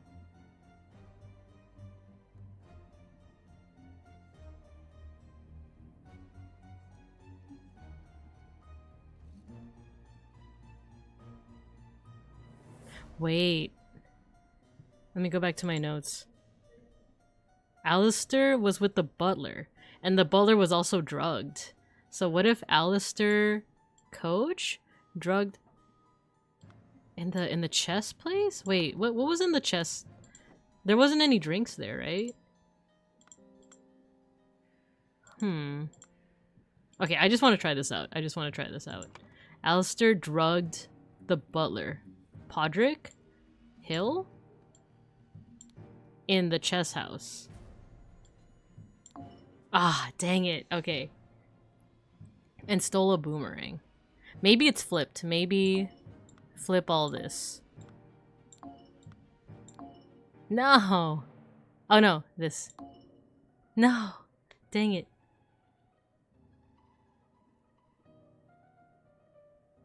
I think I'm onto something though. I feel like it is that. I feel like it's James drugged Leopold and Alistair drugged Podrick. Because those were both happening in the morning, right? So James Turner drugged... Oh no, not in the salon. The library. Okay. James Turner drugged Leopold in the library and stole a boomerang. I'm thinking stole a boomerang? Meanwhile, in the chess house, Alistair Coach drugged Podrick Hill and planted a Lemurian boomerang from the salon.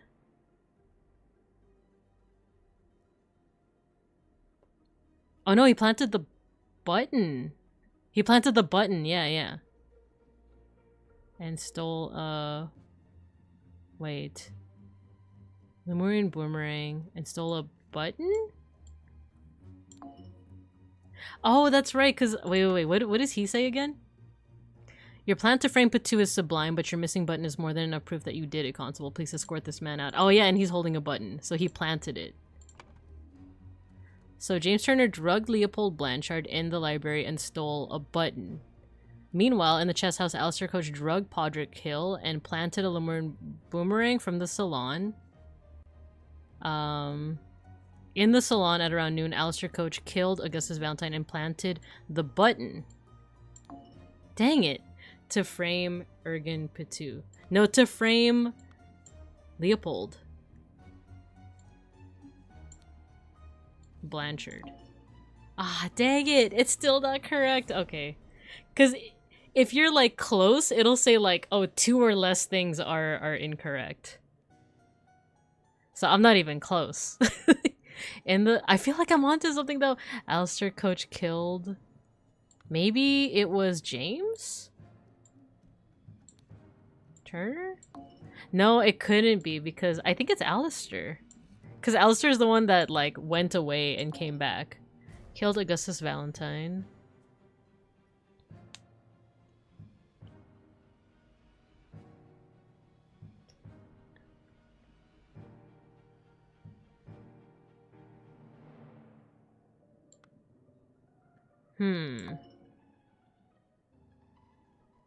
Meanwhile, in the chess house, Alistair Coach drugged Podrick Hill.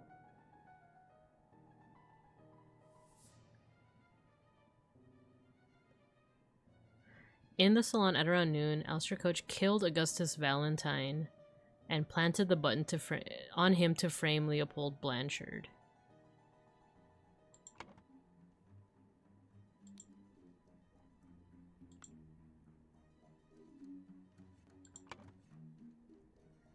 I'm missing something.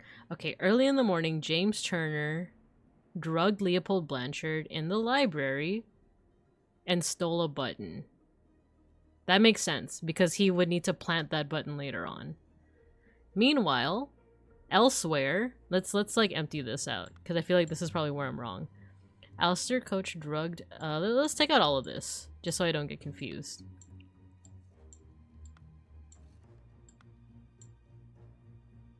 Because I feel like what's happening is that they're, like, Alistair and James are trying to manufacture this whole, like, oh, Leopold, you're trying to frame this person. What does Leopold have to say? You knew damn well that he was killed by that Lemurian savage. Oh, what if he woke up and tried to frame... Wait, no. What if he woke up, saw the murder, saw that he was gonna get framed, and then tried to frame Ergen? Oh, man. Wait, what does this map say? The flower beds, the fountain. Because this is happening at the same time. That's the thing. Meanwhile, in the... Let me take a sip of water, too.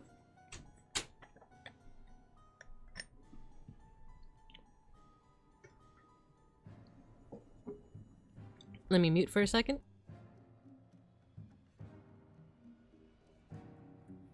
Nice. Beans just got us some chicken nuggets.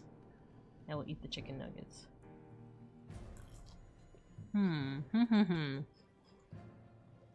Oh, hot.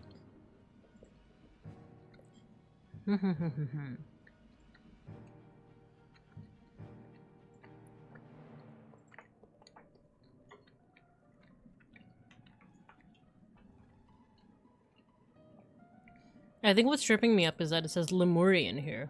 Like, so that's specifically the boomerang.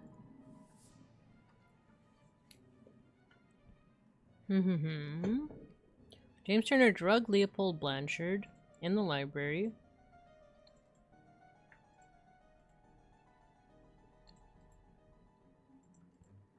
At around noon, Alistair Coach killed Augustus Valentine.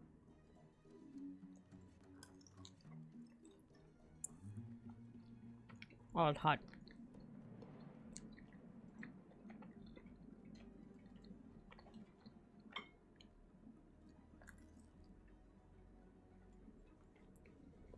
Let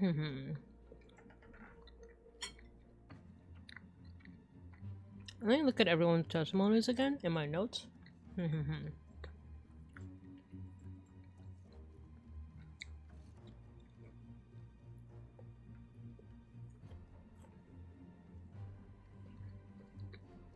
I have a theory.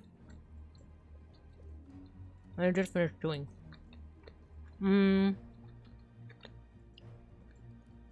I wonder if Billiam is suspect here. Because two people were drugged, specifically by like a flower. And who would know the best about flowers, right? Let me just try this out.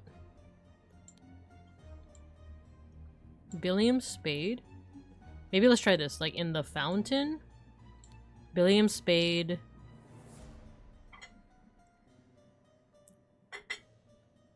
Maybe drugged? Maybe he drugged Augustus?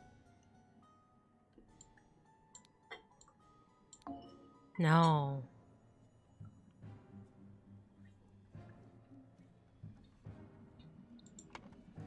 Okay, let me look at everyone's testimony one more time. Leopold had Sherry in the library, fell asleep, woke up and found the butler asleep, and found Valentine dead.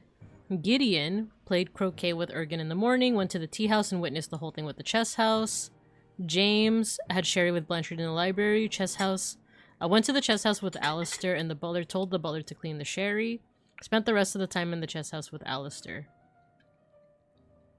Alistair was with the butler in the chess house. James arrived and sent the butler away. Continued to play chess. Podrick says that he was in the chess house in the morning. And then later on was told by James to clean the sherry and then assist Billiam in the garden. But he went to the library, fainted, woke up, and raised the alarm. Billiam was in the flower beds all day. He saw Valentine leave the fountain, and then he worked all day until the alarm was raised.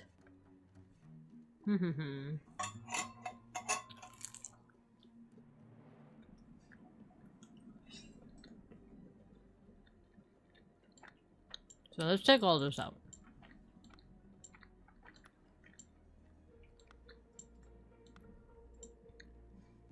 At this point, if any of y'all feel like you've figured it out or have some hints, feel free. I'm accepting hints. Not necessarily the answer, but it's very possible you guys might have noticed something that I haven't.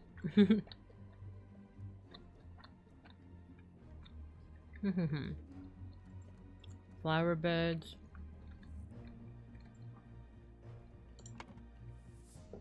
I think something worth bringing up too is the floor plan here.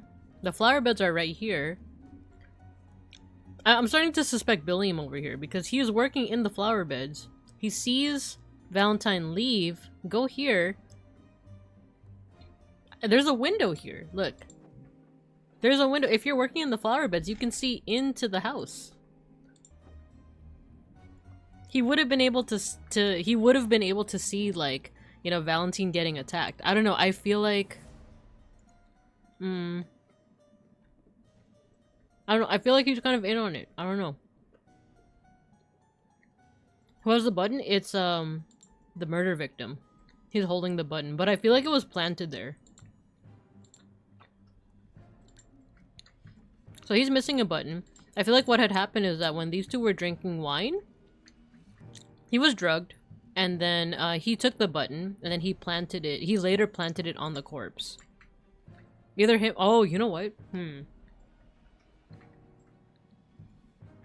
He went over to the chest house to where Alistair was, gave Alistair the button. Alistair came here, did the murder, and planted the button. That's what I'm thinking. I think the mystery here is how Podrick ended up getting drugged as well. Because, his story is that, he was, wait, what was he doing in the beginning? He was in the chest house. So let's run through this. Butler was here in the chest house with Alistair, the general. He was chilling in there. At the same time, Leopold and James are here. They're chilling and they're drinking their wine. He gets drugged. James leaves, goes here to the chest house and is like, hey, clean up the wine. It's sour and stuff. Butler goes here. And then he just knocks out. His testimony says that it's because of his, a condition, but his eyes give away that he was drugged. So somehow he was also drugged. I don't know if it's because he drank some of the wine here, or what. Or he also could have been lying. That's another thing, is that he could have just straight up lied. He could be in on it. No, wait. He can't be, because he has the pink eyes. So he was asleep. And when he woke up, he saw the butler asleep. Unless the butler came in while he was asleep, committed the murder, drugged himself to make himself look innocent. I don't know. Is that something worth exploring? Meanwhile,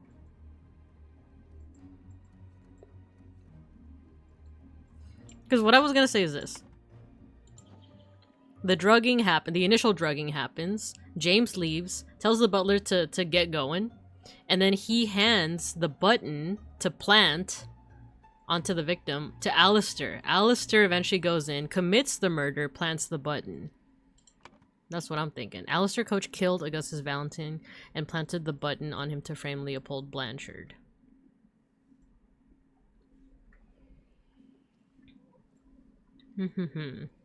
It's like this middle part. I think something's up with this middle part.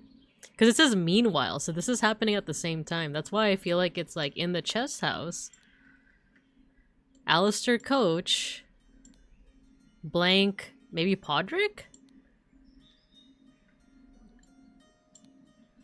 Is it drugged? Provoked? Stole? Planted? Framed? Drugged? Nah, it's none of those, because I filled that in earlier.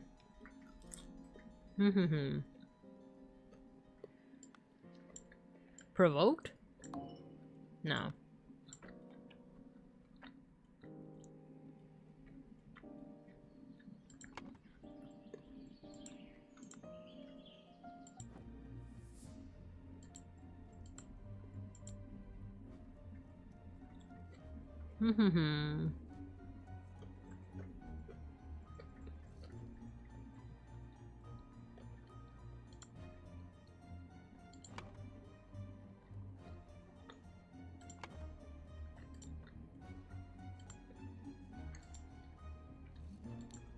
Sorry, I'm chewing.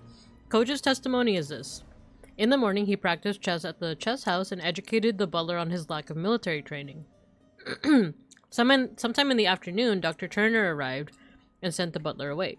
They played together and he was very close to winning when the alarm was raised. But if you go back to Gideon, the blue-haired guy, he says this. I played croquet with Ergen. Went to the tea house.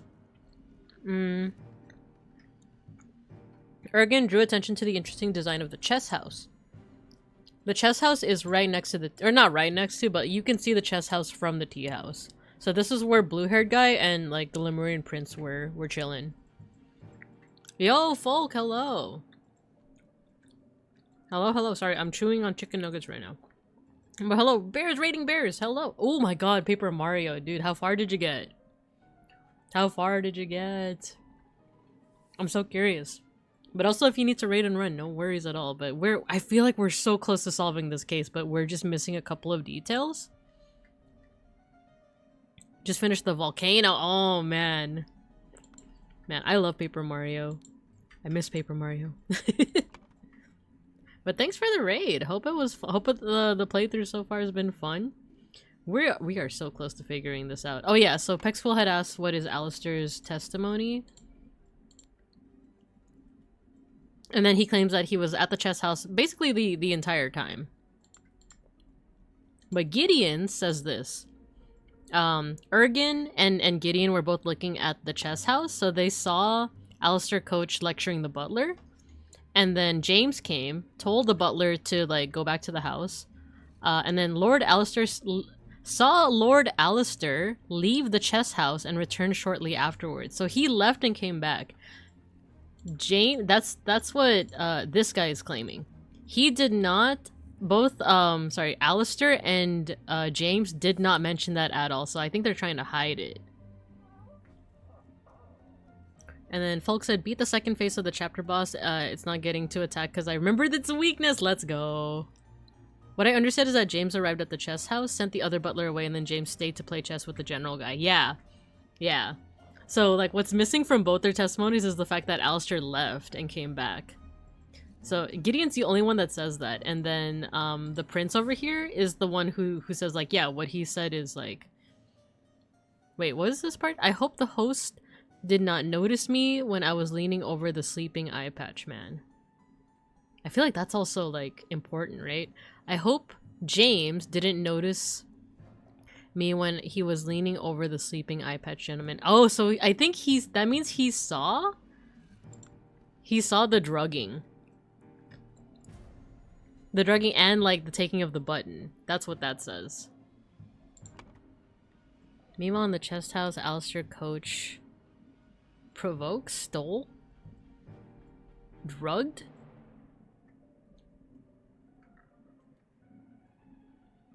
Provoke, planted, killed, framed, drugged, stole.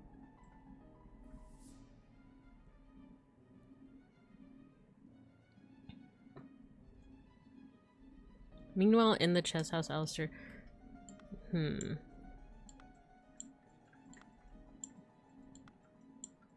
the salon... Because I think the killing was around noon, right? In the salon at around noon, Alistair coach killed Augustus Valentine and planted the button on him to frame Leopold Blanchard.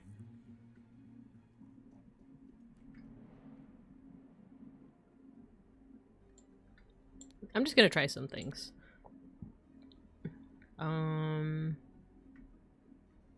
Drugged?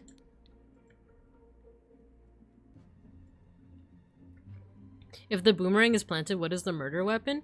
It says here, like, in this portion, it says that the boomerang is the murder weapon. So maybe it wasn't planted.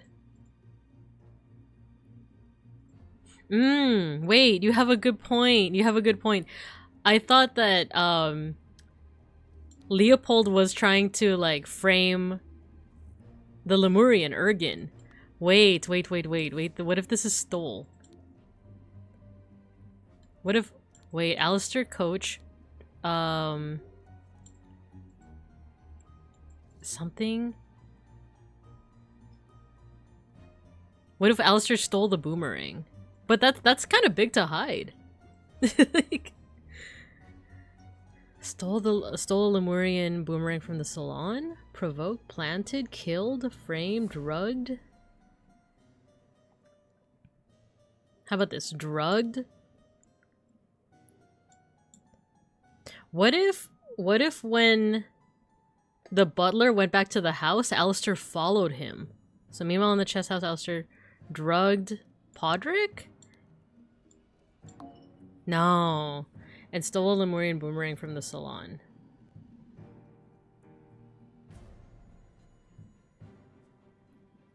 Stole, drugged, framed, killed, planted, provoked. I feel like maybe this is stole.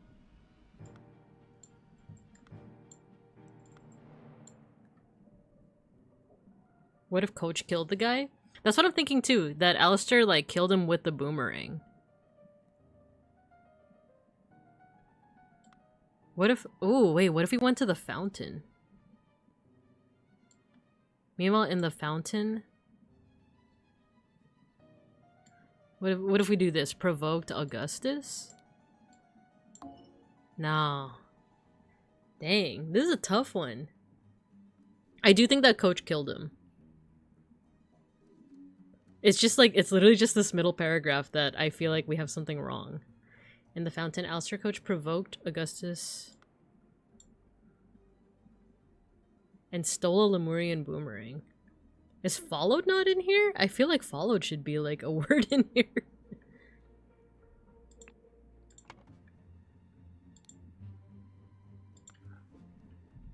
But we already have all the clues, that's the thing.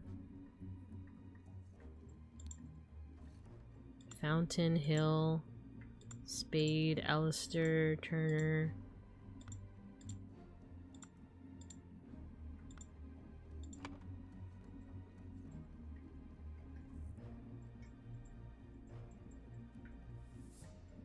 I feel like we're missing something here.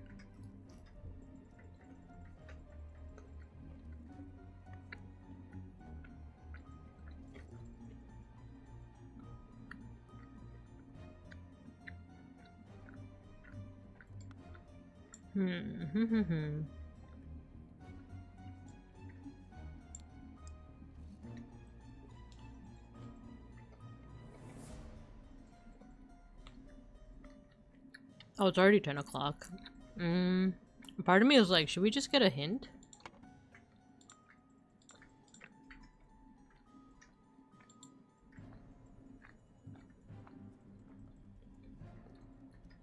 I don't want to get a hint though. I feel like we're so close.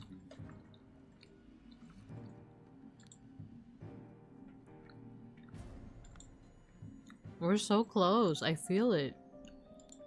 But how come it's not coming together?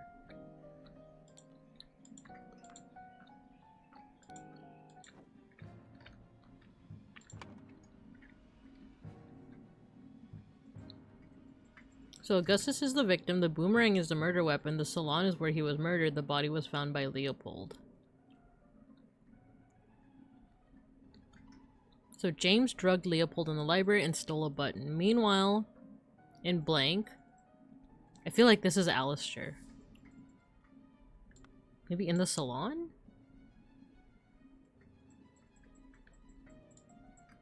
Alistair Coach.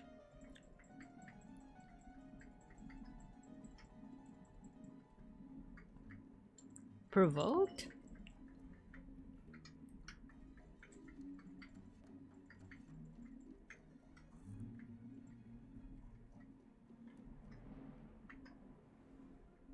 Meanwhile, in the salon, Alistair Coach provoked Augustus Valentine. Alright, these are the parts where I'm like not 100% sure. It's like these four right here. It's unfortunately too much to try and brute force.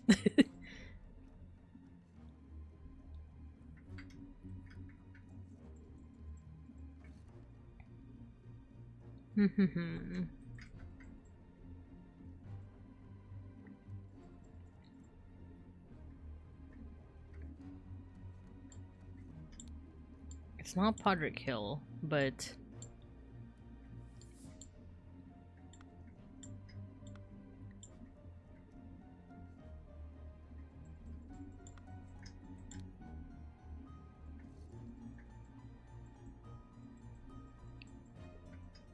Meanwhile...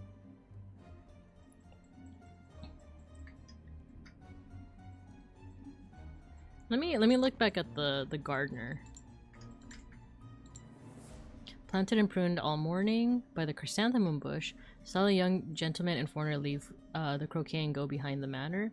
In the afternoon, moved to the rose bush. From there, saw Lord Augustus leave the fountain around noon. Continued his work on the rose until the alarm was raised by Mr. Hill. Part of me wants to accuse the gardener. Provoked Augustus Valentine? Fountain? No. Because a part of me is like, oh, what if the gardener, he's like also in on it. He like provoked Valentine to go into the house. To like, you know, set the whole murder into motion, you know? In the fields?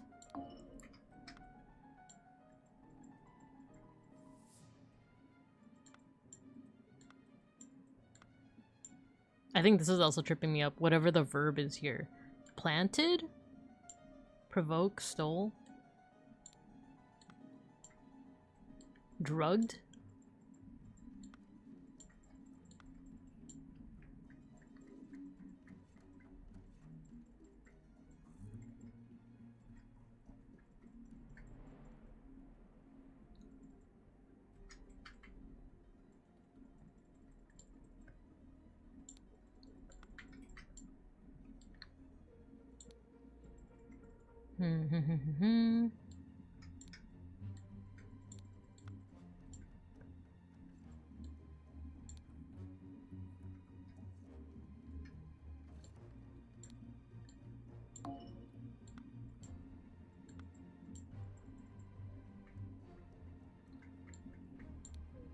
Maybe drug Podrick?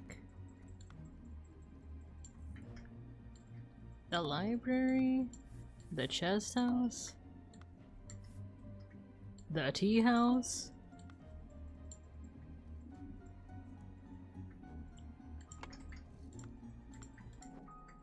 Alright, if we don't solve this by 10:30, I've beaten this game and I have no idea what the answer is.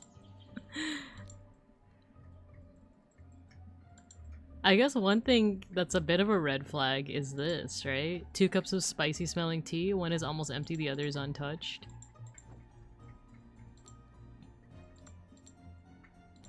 What does he have?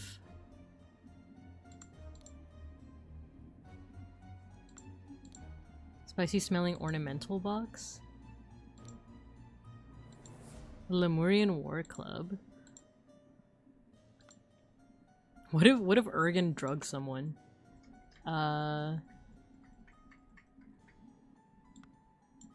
Just for a laugh. Ergen Patu drug Podrick in the tea house?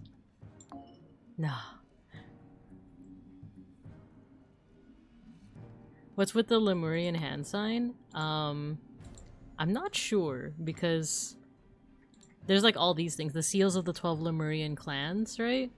So, what he has is an axe with 2 hands, a square with a circle inside of it, and then 2 triangles. So maybe he's from like a combination? Because like there's a triangle here, triangle there, an axe, a dot, and a box, and then here's also the 2 hands. So maybe he's like he's from like a combination of 12 different clans.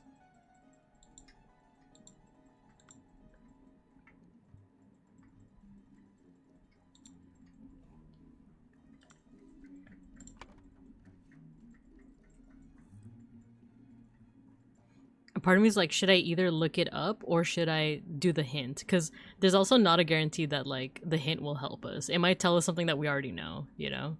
It's like, oh, look carefully at the what's in the victim's hand, or you know, something like that. Drugged. Meanwhile, in the location, person verbed person and stole a Lemurian boomerang from the salon. In the salon at around noon, Alistair Coach killed Augustus Valentine and planted the button on him to frame Leopold Blanchard. Maybe?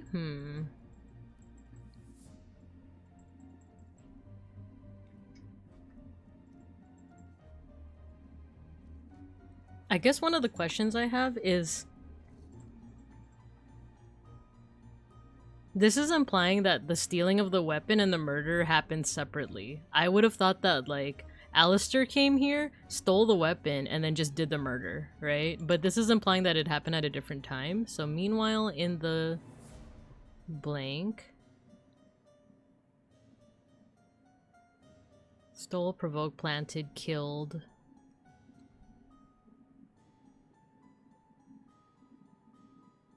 In the salon at around noon...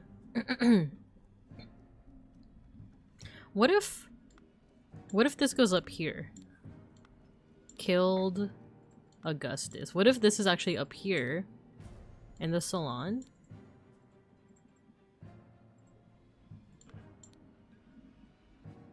And then in the salon at around noon, maybe Leopold Blanchard drugged Podrick Hill? Nah. Cause it's like, what if the murder happened like a lot earlier? But that also doesn't make sense.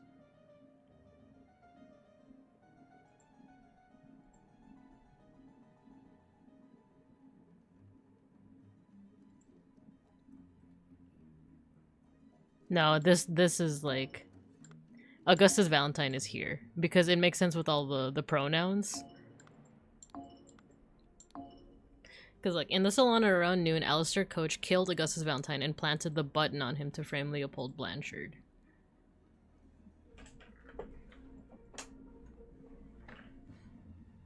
Okay, let me take all this, and I think I'm gonna see what happens when we try to get a hint. It might be useless, but I just wanna see. Earn a hint. Drag the phrases. Oh, okay. This is Walter. This is Lazarus. This is a scalpel. I forgot this guy's name. A fan. A tankard.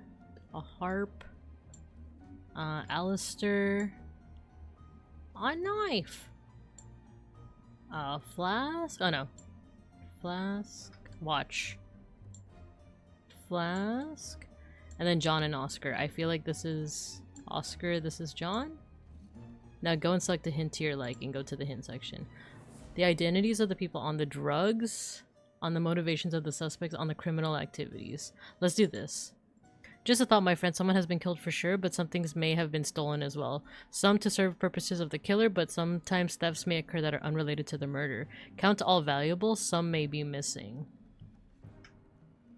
Count all valuable? Some may be missing?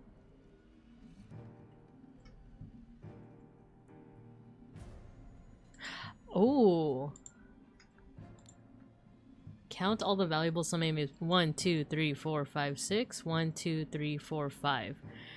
I don't think Leopold drugged Podrick. Yeah, I don't think so either. That actually was a helpful hint because the seals of the 12 Lemurian clans 1, 2, 3, 4, 5, 6, 7, 8, 9, 10, 11. He is currently holding a seal. He stole one. Oh, maybe it was him. Meanwhile, in the salon?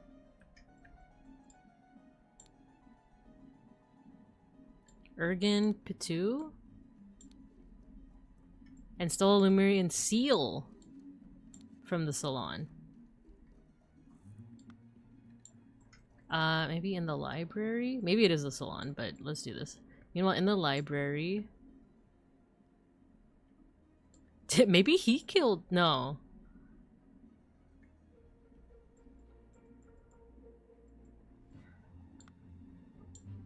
Ergen stole. Or Gideon. It could also be Gideon. Stole a Lemurian seal from the salon. What if Ergen is the one who killed Augustus? And then in the salon at around noon, Alistair Coach...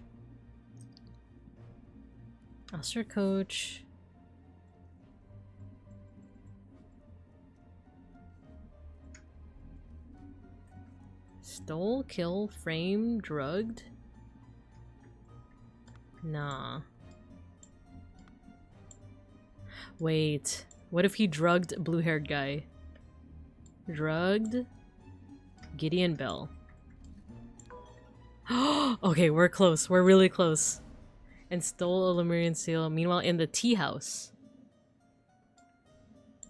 Oh my god. We did it. We did it. That was actually a super helpful hint. I didn't realize that the seal was stolen. And actually, Pexcool, you even said it, right? You even said it. What's with the Lemurian hand sign? Yeah. What if he's been dead all along? It's true. It's true. Okay, let's see what we have here. Brotherhood members Alistair and James plotted to turn the ruling moderate and loyalist parties against each other. Over the course of the weekend at James Manor, Alistair murdered the moderate leader and James framed the loyalist leader. So the whole thing with Ergen was like unrelated. He just wanted to steal back a seal because it was probably stolen from his culture, which, you know, more power to him. But yeah, I never noticed that there should be 12.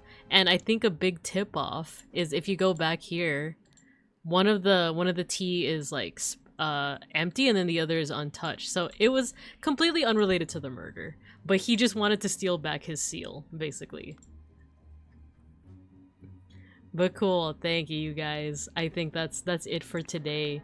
We still have we have a little cutscene, and we have 2 more chapters, you guys. We have 2 more chapters. But let's see what this cutscene is, and I think we'll call it. We might skip the... Are you guys okay if we skip the mosh pit, or were some of you like really looking forward to the mosh pit? But here's our cutscene. You've proven that I can trust you. Here's the Brotherhood's artifact that I removed from the trader Keen. Let me educate you on how it works. I set it to take heat from this cup of water. Ooh. Then I changed the symbols and I used the idols to give that heat to something else. But there is much more the idol can do. What is the sound? Okay, so it's Lazarus showing how the idol works. Who I'm pretty sure, I feel like it's actually Edmund Cloudsley. But otherwise, thank you guys for tuning in. Thank you for seeing me struggle through that last case. So thank you. And then also thank you for the help as well. The hints really do help. So thank you guys. Let's go ahead and raid into someone else. Big Ham is on? I thought she was on hiatus, or maybe she's back. Let's raid, shall we? Let's see who we're raiding today. There's Aros, there's Big Ham. Aros, Big Ham, Lucky Fool, Salty Keiko. A lot of people are on right now, actually. Let's do Big Ham. Let's do Big Ham. I saw her playing Lumines. Oh, cool. She's doing some animation right now. I'm gonna see you guys, yeah, tomorrow. I'll see you guys tomorrow evening. We're gonna be doing some art appreciation. It's been a minute since we've done that, right? Thanks for the stream. Thanks for tuning in, you guys. I appreciate you. I appreciate you guys so much. So thank you. We're gonna raid into Big Ham. I hope you guys have a good morning, afternoon, and evening. And as always, I'll see you guys when I see you guys. Bye bye.